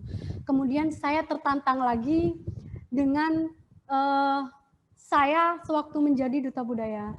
Nah, ketika saya menjadi duta budaya, saya memiliki banyak program-program sekali dengan program-program banyak sekali dengan teman-teman juara lainnya, yang tentunya kita lebih membungkus program-program ini agar terlihat menarik. Jadi saya juga tertantang sendiri untuk lebih lebih mempelajari bagaimana bagaimana budaya-budaya yang ada di Indonesia, seperti itu.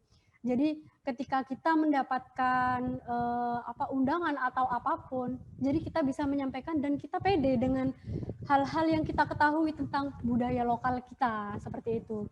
Jadi kreatif dan inovatif ini adalah kuncinya teman-teman agar lebih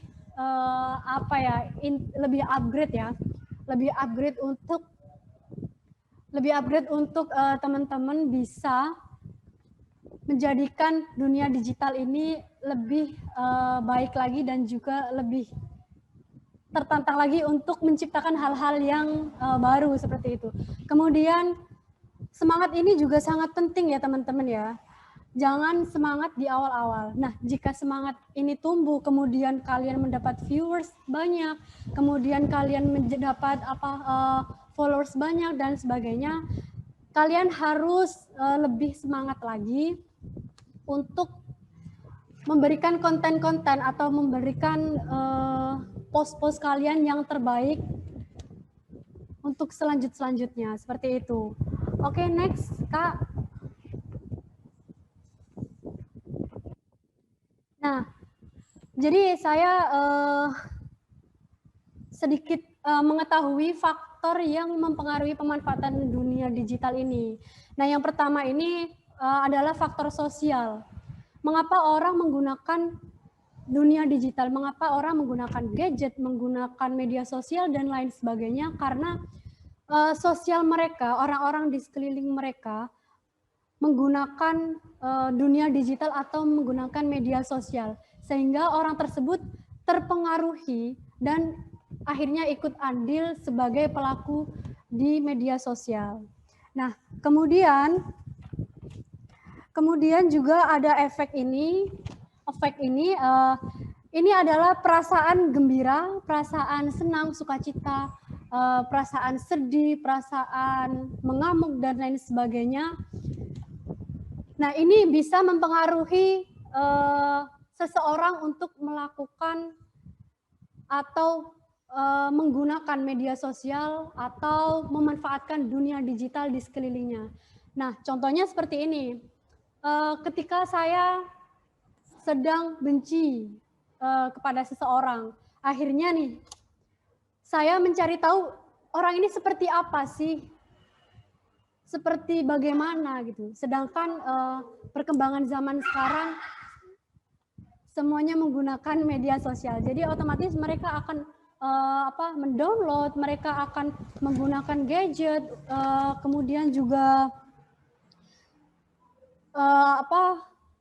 perasaan senang juga. Nah, untuk perasaan senang sendiri ini, teman-teman, bahwa ketika kita sebagai pelaku dunia digital ya, pelaku media sosial, nah awalnya kita tidak tertarik sama sekali untuk menggunakan dunia digital. Semisal kita tidak tertarik menggunakan Instagram atau menggunakan TikTok gitu. Tetapi karena kita senang melihat teman kita menggunakan aplikasi tersebut, maka kita akan ikut menarik kita untuk mengikuti mereka. Nah, seperti itu. Kemudian ada kompleksitas.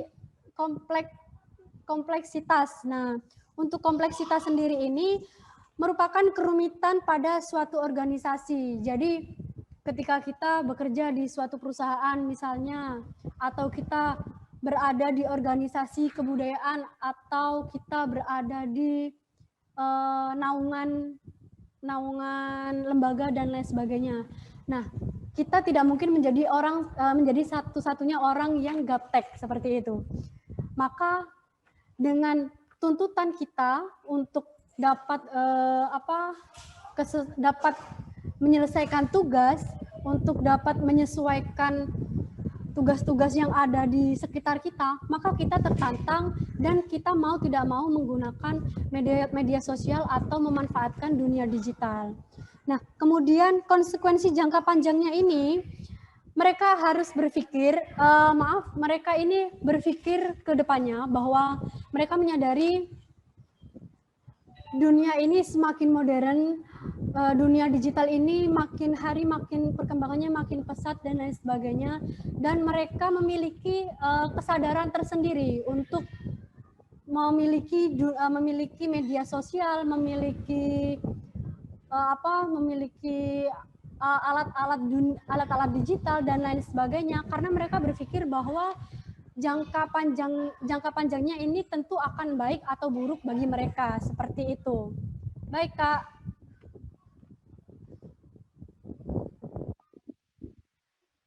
Next, masih ada? Oke.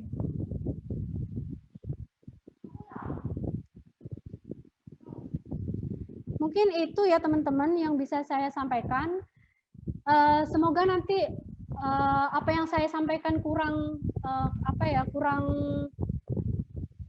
paham, kurang lebih dipahami lagi. Nanti kalian bisa sesi tanya jawab dan mungkin saya akan bisa lebih menjelaskan lagi yang saya sampaikan tadi. Oke, terima kasih. Oke, terima kasih banyak untuk Kak Alfiah Nur Rohmah hari ini sudah cerita-cerita tentang literasi digital sebagai sarana meningkatkan pengetahuan akan warisan budaya. Terima kasih banyak. Nah, apabila peserta di Kutai Kartanegara ada pertanyaan untuk Kak Alfiah, nanti boleh disampaikan melalui kolom chat, nanti akan saya bacakan di akhir acara ya. Terima kasih. Baik, Berikutnya kita akan beralih ke narasumber kita yang terakhir ya. Narasumber kita yang keempat hari ini, cepat sekali kita sudah sampai ke narasumber kita yang keempat. Beliau akan cerita tentang keterampilan digital di era pandemi. Yuk tambah produktif di era digital. Nah, kira-kira apa saja yang bisa kita kerjakan di masa pandemi ini? Kita akan segera ketemu dengan Kak Satria Kurniawan, SPD, as co-founder and CPO dari Karirku_start. Halo, selamat pagi. Halo, selamat pagi Mbak. Pagi. Oke, Kak Satria silakan menyapa teman-teman di Kutai Kartanegara dan silakan untuk di-share materinya pada pagi hari ini. Terima kasih pada Mbak Ovi ya, bersama rekan-rekan tim. Saya akan share screen ya. Sebelum itu, Assalamualaikum warahmatullahi wabarakatuh. Salam sejahtera untuk kita semua dan selamat pagi menjelang siang buat teman-teman semua ya. Semoga teman-teman semua yang hadir di sini ya berada dalam kondisi yang sehat, seperti itu, selalu terjaga kesehatannya, apalagi di era sekarang ya, di era pandemi kita, di mana kesehatan itu sangat mahal seperti itu ya. Semoga kemudian kita semua yang hadir di sini terjaga kesehatannya sampai juga nanti pandemi ini segera berakhir di negeri ini. Oke, sesi yang kali ini kita akan lebih banyak membicarakan terkait bagaimana produktif ya di era digital seperti sekarang. Tadi sudah dipaparkan lebih banyak oleh pemateri-pemateri sebelumnya, bagaimana kita secara tidak sadar memahami bahwasanya di era sekarang seperti ini ya, semua akses itu terbuka lebar ya, semua akses itu bisa kita jangkau, tidak ada keterbatasan sama sekali ya, sehingga dengan adanya perluasan jangkauan kita, itu seharusnya kita lebih produktif dibandingkan kemudian dengan era-era sebelumnya. Sebelum itu perkenalkan, saya Satria Kurniawan yang saat ini lagi merintis ya salah satu startup bersama teman saya yang juga sudah hadir ya, ini Mas Syarif seperti itu ya. Semoga kemudian nanti project ini segera clear dan bisa bermanfaat untuk banyak orang. Oke, ya. Sebelum masuk pada bagaimana kemudian kita bisa produktif di era sekarang, maka kita harus memahami terlebih dahulu ya dunia dulu dan sekarang. Tentunya ketika kita ingin memahami dunia dulu dan kemudian sekarang, kita juga bisa kita menggambarkan bagaimana fase setiap generasi. Gitu. Tadi yang menarik sebenarnya sudah dipaparkan oleh Ibu Dr. Fiska ya, narasumber pertama kita ya, bahwasanya generasi kita ini ya itu mengalami peningkatan ya. Mungkin sebelumnya di fase tahun 90-an ya, di mana fase awal yakni generasi tradisionalis seperti itu. Lalu kemudian dilanjut dengan generasi baby boomers, dan kemudian dilanjut pula dengan generasi X. Di mana di dalam 3 fase generasi ini, ya kita memahami dan mengetahui secara digitalisasi, gitu ya, itu belum kemudian tersebar secara luas. Akses ataupun jangkauan kita untuk meraih perluasan itu juga semakin tidak begitu luas seperti itu.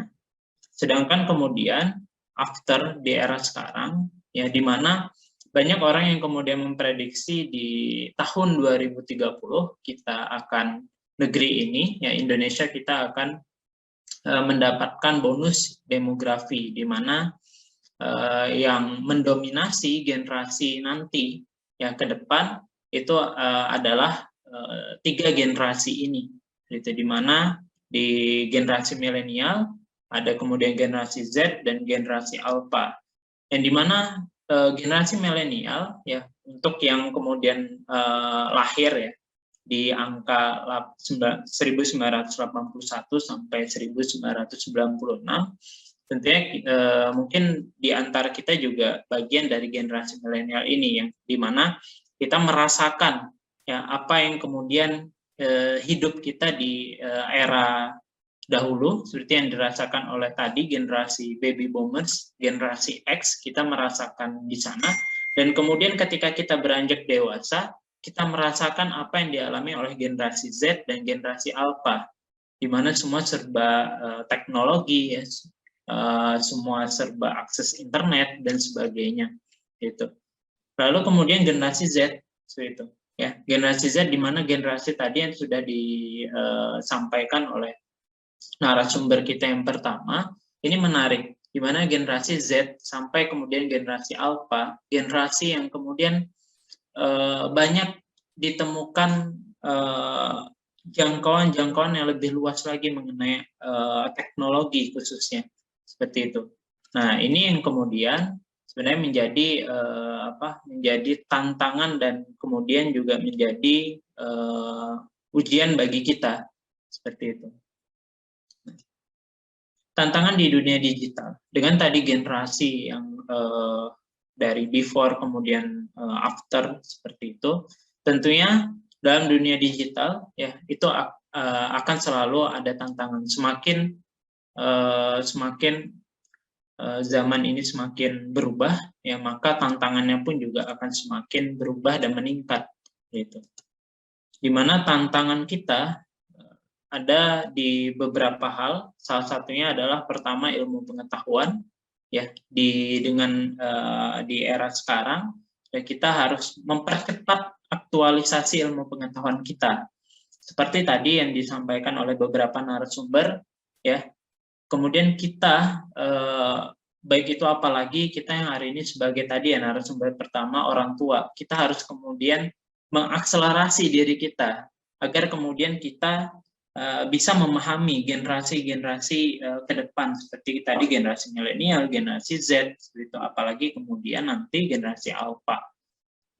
Tantangan kita ada pada ilmu pengetahuan. Ya, harusnya semakin meningkatnya ya dunia digitalisasi ini, maka ilmu pengetahuan semakin bisa kita raih dengan cepat. Nah, tapi memang yang menarik adalah khususnya ketika kita berbicara ilmu pengetahuan, maka garis besarnya kita akan berbicara pendidikan. Yang menarik adalah dengan dunia digitalisasi kita sekarang, tapi sampai saat ini dunia pendidikan kita ya masih terus berproses, gitu. Masih terus berproses, tapi juga di dalamnya kita temukan banyak sekali kemudian tantangannya, banyak sekali kemudian permasalahannya. Seperti itu. Bahkan kemudian kalau kita bandingkan saja di Asia Tenggara, bandingkan saja kita dengan Singapura misalnya, kita mengalami ketertinggalan seperti itu ilmu pengetahuan di sana. Lalu juga tantangan kita ada pada teknologi seperti itu. Nah, di era sekarang di dunia digitalisasi semua serba teknologi. Saya yakin kemudian teman-teman semua yang hadir di sini itu pasti mempunyai HP Android ya, ataupun iPhone-nya. Tidak berbeda kemudian dengan di era-era sebelumnya seperti itu. Saya ingat dulu ketika saya di dunia sekolah, di bangku sekolah, saya masih menggunakan handphone yang masih tidak seperti ini ya, layar sentuh seperti itu. Tapi ya keypad seperti itu ya, seperti generasi Nokia dan sebagainya. Tapi sekarang ya teknologi semakin maju, kita hari ini sudah menggunakan berbagai macam perangkat teknologi yang maju pula, dari HP, kemudian komputer, laptop dan sebagainya. Lalu juga tantangan kita ada di budaya seperti itu. Tadi sudah menarik disampaikan oleh pemateri ketiga sebelumnya mengenai budaya ini. Ya, secara tidak sadar kita lebih banyak merasakan budaya-budaya luar seperti itu. Sedangkan di Indonesia ini kaya dengan budayanya sendiri. Dan bahkan ada yang mempunyai pandangan bahwa budaya Indonesia ini budaya yang cukup kuno, seperti itu, tidak seperti budaya-budaya luar. Nah, ini menjadi tantangan kita seperti itu di era digitalisasi, ya bagaimana kemudian kita sebagai generasi yang mencoba mempertahankan dan mewarisi. Nah, ini adalah tantangan terbesar kita. Lalu bukan cukup dari itu, tantangan kita ada di kejahatan digital, gitu. Ya, tadi juga sudah disampaikan narasumber sebelumnya di yang kedua tadi, bagaimana dunia digital itu ternyata menyimpan kejahatan-kejahatan yang cukup besar ya, seperti itu, dari bully, ya, dari hoax dan sebagainya.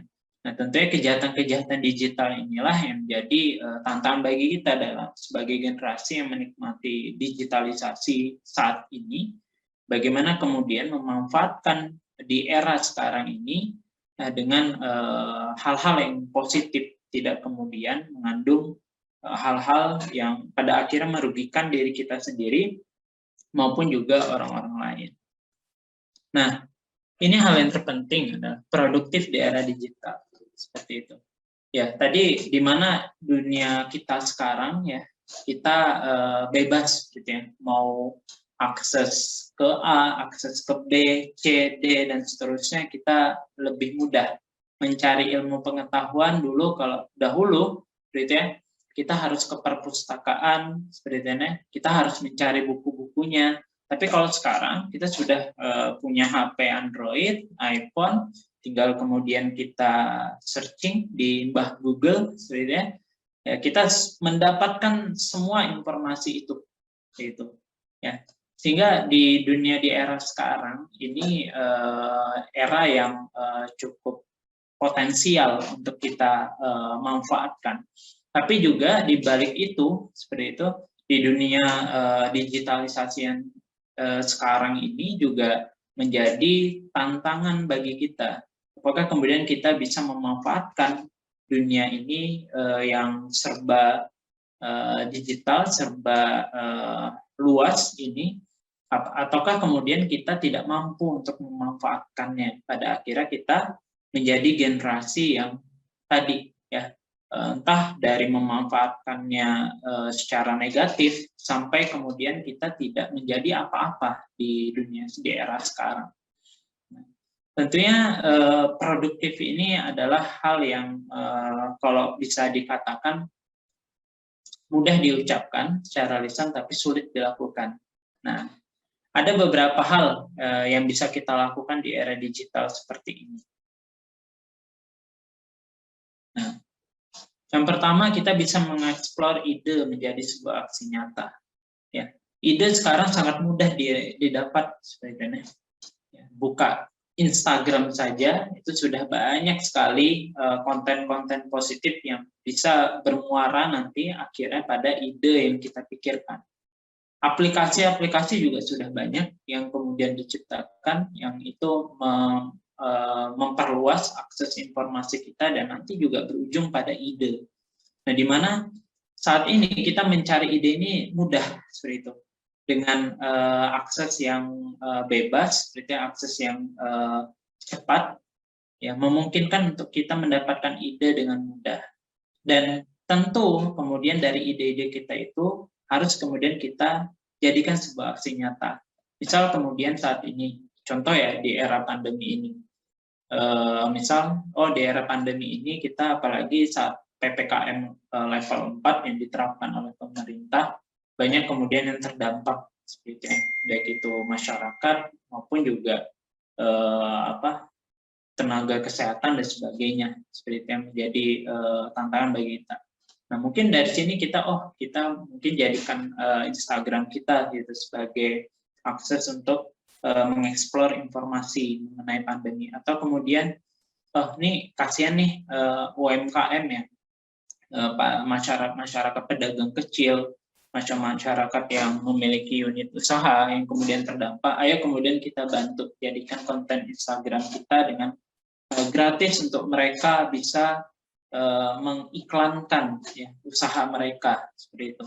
Nah itu kan ide-ide yang bisa kemudian kita dapatkan di era-era seperti sekarang. Mungkin dahulu kita harus berdiskusi dahulu ya, kita harus berdiskusi, kita harus berkomunikasi dengan banyak orang untuk melahirkan ide.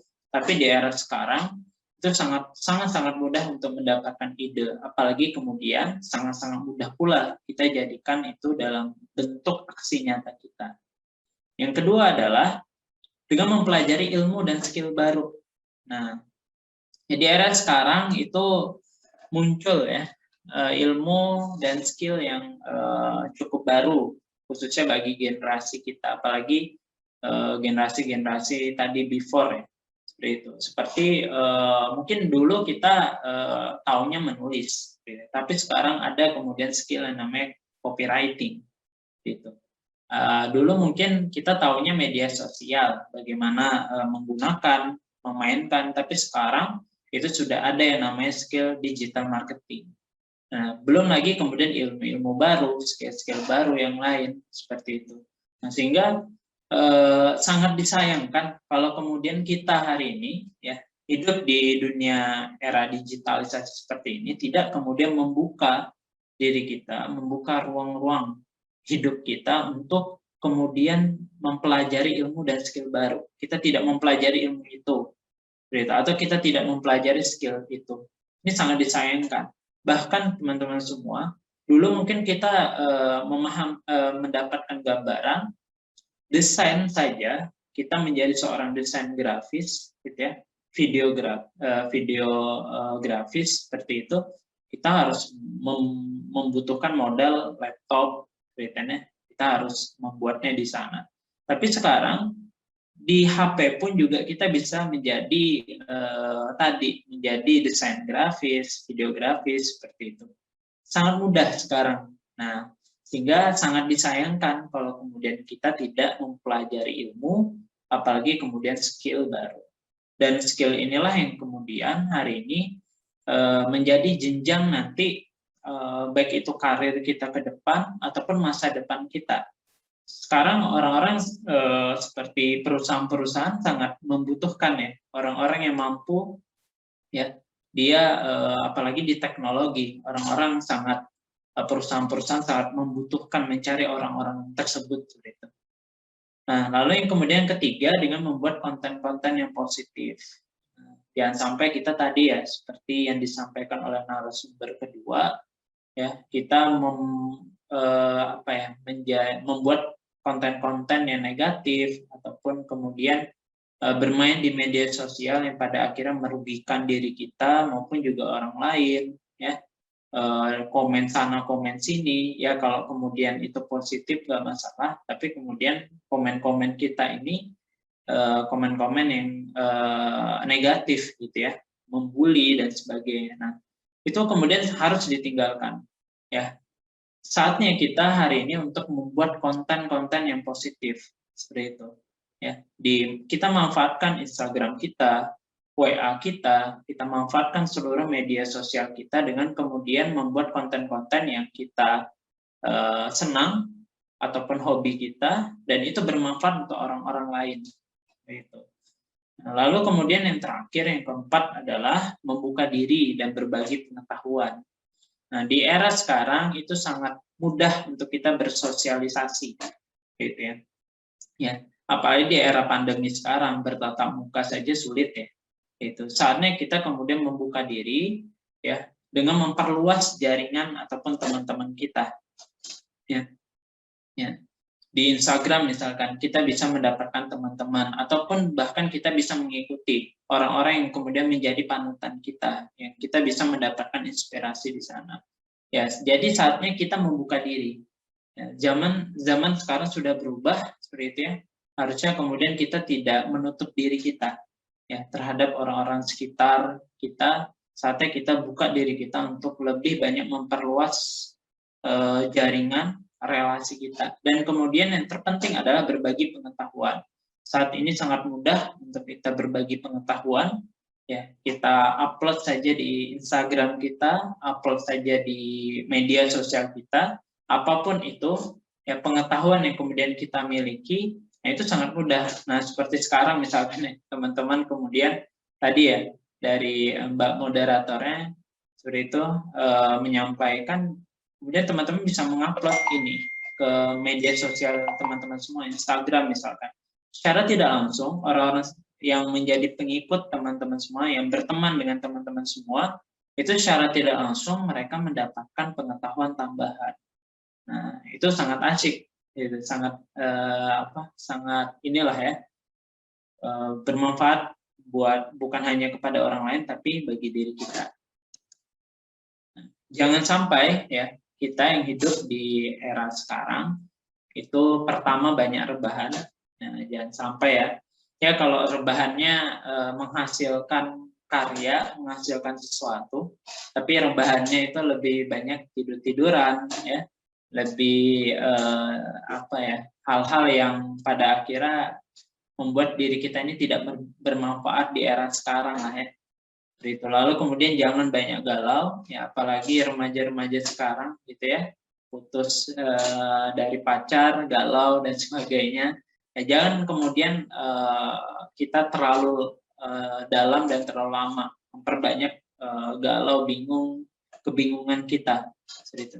Saatnya kemudian kita mengeksplor diri kita di dunia digitalisasi sekarang, agar kemudian diri kita ini lebih bermanfaat untuk orang-orang sekitar kita. Baru yang ketiga, yang terakhir, jangan takut mencoba. Ya, di era digitalisasi sekarang, tumbuh yang namanya ilmu pengetahuan baru, tumbuh yang namanya skill baru. Jangan takut mencoba untuk meraih ataupun mencoba untuk belajar hal yang baru.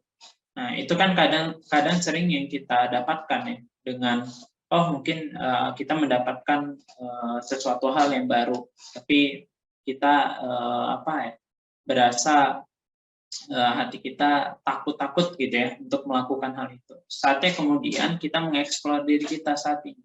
Tentunya diingat adalah hal-hal yang positif, jangan sampai kemudian hal-hal yang negatif.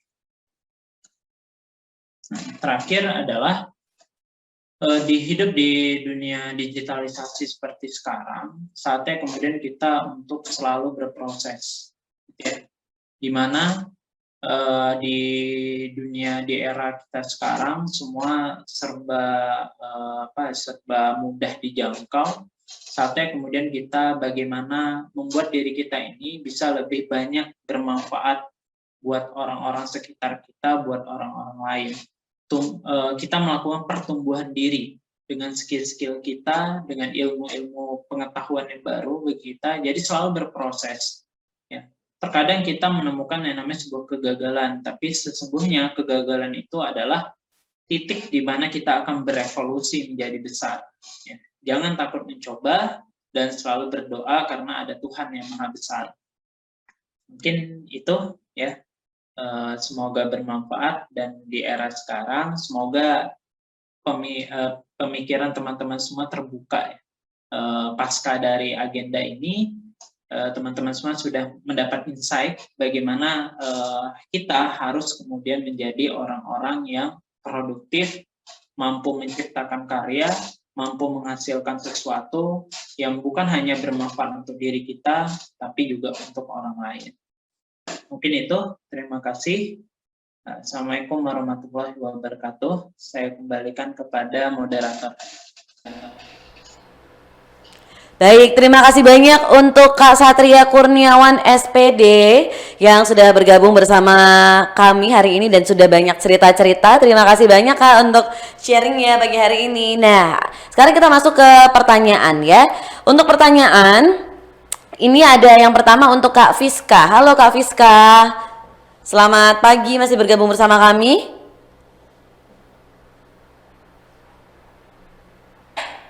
Halo Kak Fiska, boleh dinyalakan mic-nya? Oke, kita ke pertanyaan berikutnya aja ya. Kita coba beralih dulu dari Kak Fiska, kita ke Syarifuddin. Kak Syarifuddin,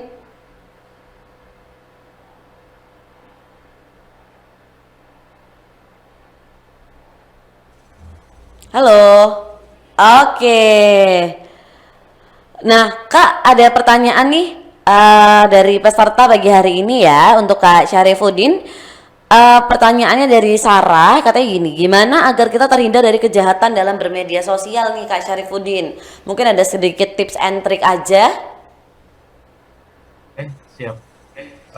Tadi juga sempat melihat ya untuk di chat tadi nyari-nyari juga, ternyata ada beberapa pertanyaan.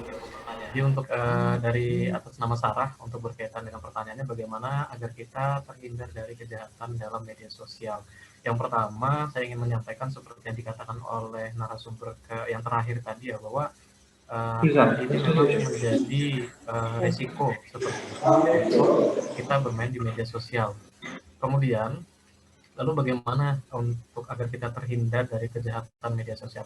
Yang pertama adalah jangan yang namanya memposting itu hal-hal yang sifatnya mungkin sangat privasi, gitu ya.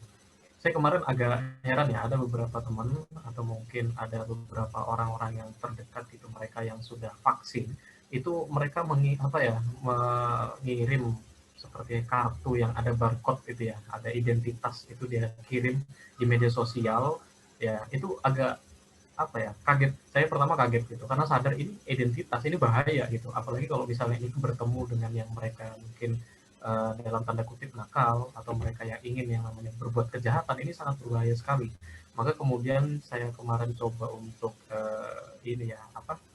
komen, kemudian saya japri secara chat pribadi seperti itu karena ini sangat berbahaya sekali gitu untuk hal-hal yang sifatnya privasi itu di-upload di media sosial. Nah, sebenarnya hal-hal ini yang menjadi faktor ya yang paling sangat utama itu menjadi terjadinya kejahatan sosial karena kita sendiri yang mengundang, kita sendiri yang memancing. Makanya harapannya kepada teman-teman semua yang hadir pada hari ini, tolong hal-hal yang sangat-sangat sifatnya privasi jangan sampai coba untuk di-upload di media sosial begitu.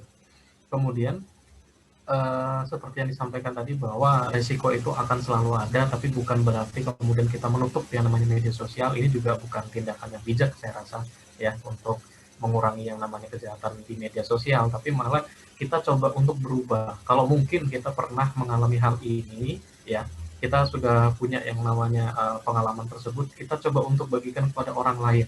Apabila kita menemukan teman-teman yang mungkin juga sama kasusnya, yang nyaris ciri-cirinya itu yang nantinya kemungkinan bisa jadi kejahatan media sosialnya seperti apa yang kita alami, maka cepat kita juga merespon seperti itu. Itu tidak masalah karena itu menjadi suatu hal yang baik, malah kita menjadi agent yang istilahnya membantu dia supaya tidak sampai pada kejahatan media sosial. Karena kejahatan media sosial ini kan kalau yang booming seperti yang Dr. Fiska tadi katakan itu seperti cyberbullying, itu sangat luar biasa loh, itu sangat mengerikan. Kita sendiri kadang tanpa sadar malah kita juga ikut membuli gitu loh. Nah, kalau misalnya kita pernah merasakan yang namanya seperti itu, bukan artinya kemudian kita menutup media sosial, tidak, tapi kita coba untuk membangun paradigma atau malah kita menjadi agent yang istilahnya kita bisa membuat suatu paradigma yang baru. Jangan sampai kita bermedia sosial itu malah juga menimbulkan kegaduhan, tapi meminimalisir kegaduhan. Atau malah lebih baiknya kita malah coba untuk mengedukasi, itu sangat malah lebih baik. Seperti itu, Pak, jawabannya. Siap, terima kasih banyak Kak sudah berkenan untuk menjawab pertanyaan dari peserta kita hari ini. Terima kasih banyak, semoga yang bertanya tadi sudah cukup puas ya dengan jawaban yang diberikan oleh Kak Syarifuddin. Sekali lagi terima kasih Kak. Oke, pertanyaan berikutnya saya akan kembali lagi ya ke Kak Fiska. Halo Dr. Fiska, masih bergabung bersama kami?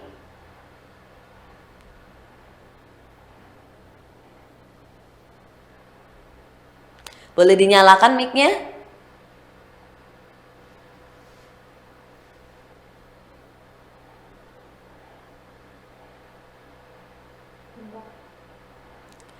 Baik, sambil kita menunggu Dr. Fiska, sudah ada beberapa pertanyaan yang masuk ke kita hari ini ya. Dan sekarang kita sudah terhubung sama Dr. Fiska. Halo, Dr. Fiska. Halo, Dok. Iya, ada nggak apa-apa. Ada yang nanya nih dari Alda, katanya Alda gini, apa sih yang kita bisa lakuin sebagai orang tua kepada anak yang diintimidasi oleh teman online ya? Mungkin dibully kali ya. Pertanyaannya sangat bagus yang saat ini menjadi concern semua dokter-dokter anak yang ada di Indonesia, bahwa bullying itu memang luar biasa ya, cyberbullying efeknya, yaitu di psikologi anak.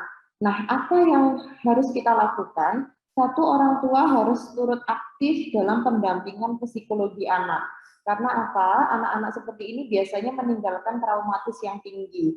Sehingga di situ peran orang tua sangat diwajibkan untuk mendampingi mental si anak tersendiri. Apa yang bisa dilakukan? Ajak sharing, satu. Biar anak tersebut bisa mengemukakan apa yang ada dalam unek-unek atau perasaannya. Dengan dia bisa mengeluarkan apa yang dia rasakan kepada orang tuanya, otomatis beban psikologi dia akan berkurang. Nah, orang tua dituntut menjadi pendengar yang aktif. Artinya bisa mendengarkan dan bisa memberikan masukan kepada anak. Apabila traumatis ini berlanjut, maksudnya sampai meninggalkan sequel ya kalau di medis, memberikan efek yang dramatis terhadap psikologi anak, kami sarankan untuk segera konsultasi kepada dokter psikiatri atau dokter anak terdekat. Karena kita tidak bisa menganggap remeh bahwa efek bullying ini terhadap psikologi anak sangat tinggi. Kurang lebih begitu Kak Ovi.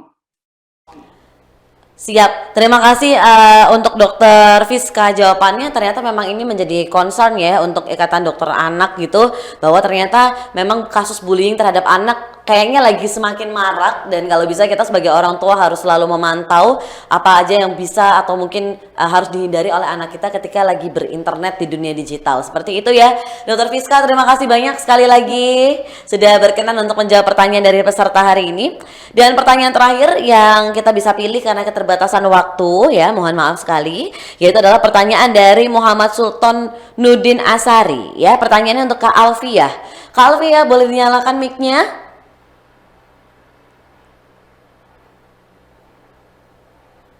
Iya Kak. Iya Kak. Halo Kak Alfiah, ada pertanyaan nih dari Kak Muhammad Sultan ya. Pertanyaannya begini, tadi di materi dijelaskan faktor yang mempengaruhi pemanfaatan dunia digital, salah satunya adalah konsekuensi jangka panjang. Nah, apa sih maksud dari konsekuensi jangka panjang, dan tolong berikan contohnya Kak, gitu. Boleh silakan dijawab Kak. Oke, terima kasih kamu. Baik. Jadi konsekuensi jangka panjang ini lebih didefinisikan sebagai hasil yang diperoleh di masa datang. Nah, seperti peningkatan fleksibilitas, merubah pekerjaan, atau peningkatan kesempatan bagi pekerjaan yang lebih berarti. Contohnya semisal ketika kita bekerja, namun kita memiliki kekurangan pada teknologi, atau istilahnya sekarang itu gaptek ya. Nah, otomatis ke depannya ketika kita terus-terusan gaptek, maka kita akan ketinggalan dengan teman-teman kita akan ketinggalan dengan teman-teman sejawat, teman-teman kerjaan yang sudah menggunakan teknologi digital, sedangkan kita masih manual seperti itu.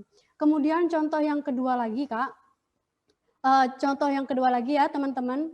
Nah, pada saat kita sudah berumah tangga nanti ya, ketika kita sudah berumah tangga, namun kita tidak menguasai teknologi digital, karena eranya sekarang adalah era yang sangat pesat untuk memperoleh pengetahuan. Ketika nanti kita punya anak, kemudian anak ini menanyakan kepada orang tua, seperti apa ini, bagaimana ini, saya tidak mengerti dengan aplikasi-aplikasi ini. Nah, kita menjadi orang tua yang kebingungan seperti itu.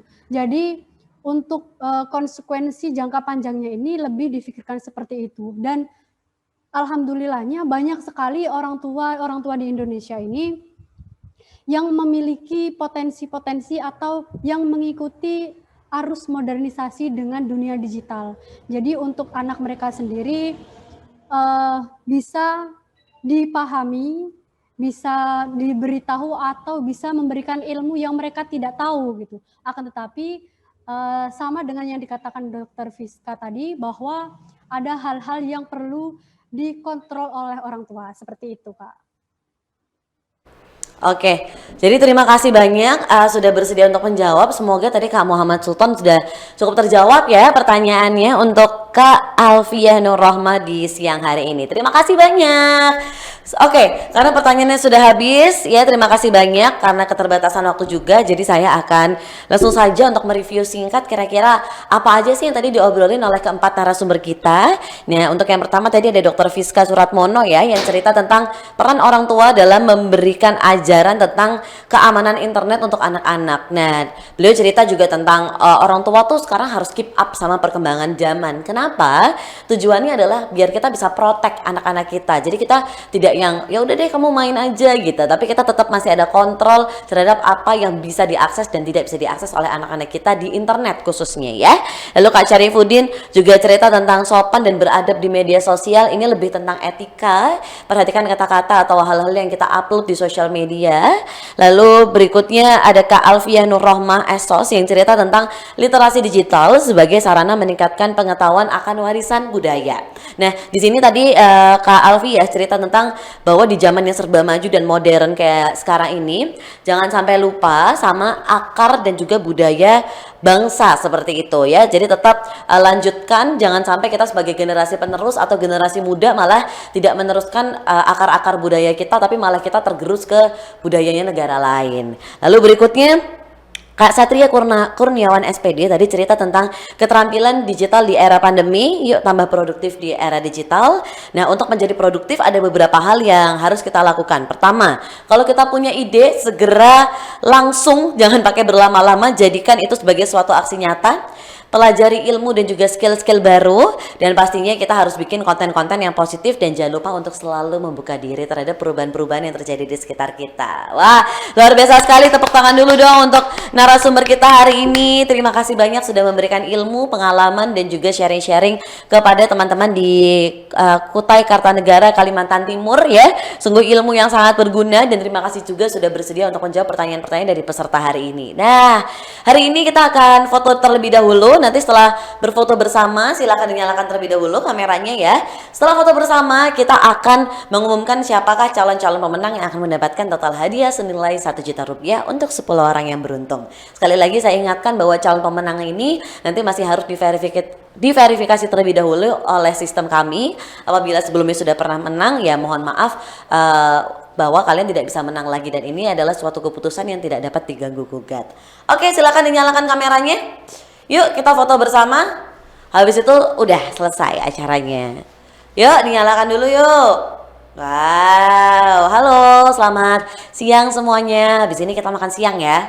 Sendiri-sendiri maksudnya, di rumah masing-masing. Oke, yuk nyalain kameranya yuk. Oke, sudah? Oke, kita foto dulu. Kelihatan giginya dong semuanya. 3, 2, 1. Oke, berikutnya. Oke, sudah cukup ya. Baik, terima kasih banyak untuk teman-teman di Kutai Kartanegara, Kalimantan Timur yang sudah bersedia hadir dari awal sampai akhir acara hari ini, yaitu di acara Serunya Bermain di Dunia Digital, Pahami dengan Literasi dalam rangka Gerakan Nasional Literasi Digital 2021. Beberapa calon pemenang yang akan saya bacakan sebentar. Baik. Ada Alda Sulistia, Sarah Utami, Muhammad Sultan, Rosa Mutia, dan juga ada Habib Rizky ya. Untuk nanti calon-calon pemenang yang lain akan segera dihubungi untuk memenuhi kuota kita, yaitu berjumlah 10 orang untuk mendapatkan total hadiah senilai 1 juta rupiah. Ini masih calon pemenang ya, karena harus diverifikasi terlebih dahulu. Terima kasih banyak sekali lagi. Semoga kita semua selalu diberikan kesehatan dan juga keselamatan biar kita bisa ketemu lagi di acara Gerakan Nasional Literasi Digital berikutnya. Yang jelas saya Ovi Darin selaku pembawa acara dan juga moderator bersama tim yang bertugas. Mohon maaf apabila ada salah-salah kata ataupun kekurangan di acara kita hari ini. Sampai jumpa lagi. Salam sehat semuanya. Wassalamualaikum warahmatullahi wabarakatuh.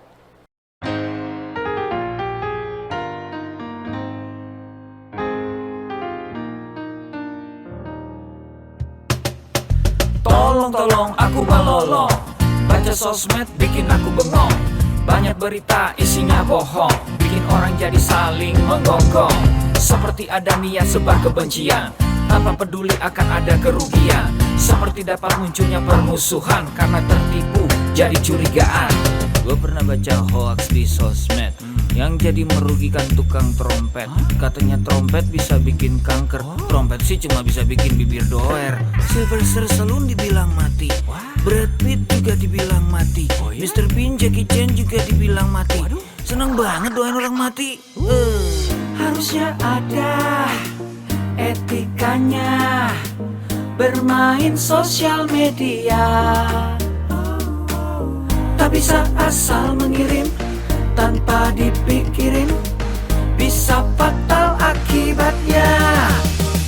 Bersihkanlah udara kita dari kebencian, sebarkan saja cintamu untuk Indonesia. Wahai kepada pengguna sosmed, mari bersatu sampai lengket. Jagalah persatuan, jangan lobet. Hati-hati banyak tukang copet. Hey, jangan sampai salah posting, bisa bikin orang jadi pusing. Cek dulu itu penting, jangan jadi cepat terpancing. Gue pernah takut salah minum, karena bahaya buat tulang sumsum. Hampir semua merek disebutkan, gara-gara itu gue kehausan. Gue tertipu isu PKI, katanya jutaan sudah dipersenjatai. Akibatnya gue keluar biaya, bikin persembunyian bawah tanah. Harusnya ada etikanya bermain sosial media. Tak bisa asal mengirim tanpa dipikirin, bisa fatal akibatnya.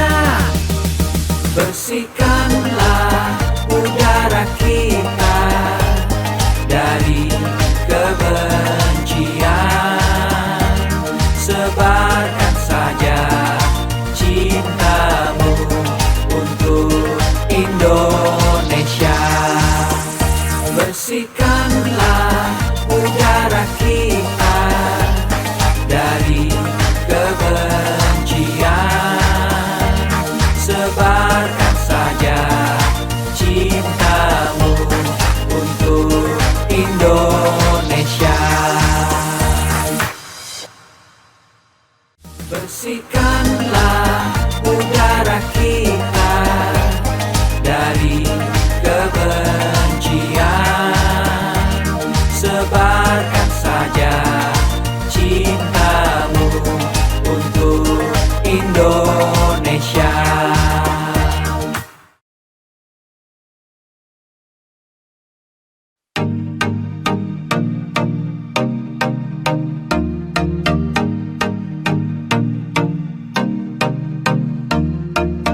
Cek dulu, cek dulu, cek dulu, cek dulu. Yo, kini saatnya kita harus tambah pintar. Jangan jadi orang yang mudah sebar-sebar, karena belum tentu itu berita benar. Kalau nggak ngerti, ayo belajar. Mulailah curiga jika sudah suruh-suruh. Sebarkanlah, hey, tunggu dulu. Periksalah kalimat, kok banyak tanda seru. Banyak huruf besar, mata gue jadi ngilu. Coba dicari beritanya dulu, mendingan begitu daripada keliru. Apa untungnya sebar kabar palsu, daripada nanti kamu yang malu. Cek dulu, daripada nanti kamu yang malu. Cek dulu, siapa tahu hoax. Yup. Hello.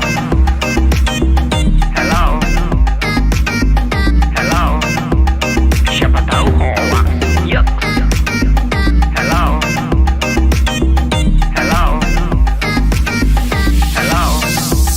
Siapa tahu hoax. Hoax itu konten yang negatif, tujuannya itu ya provokatif. Paling cocok buat orang yang sensitif.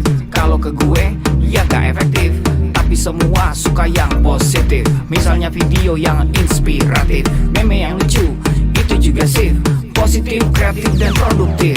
Coba dicari beritanya dulu, mendingan begitu daripada keliru. Apa untungnya sebar kabar palsu, daripada nanti kamu yang malu. Cek dulu, daripada nanti kamu yang malu. Cek dulu, siapa tahu hoax.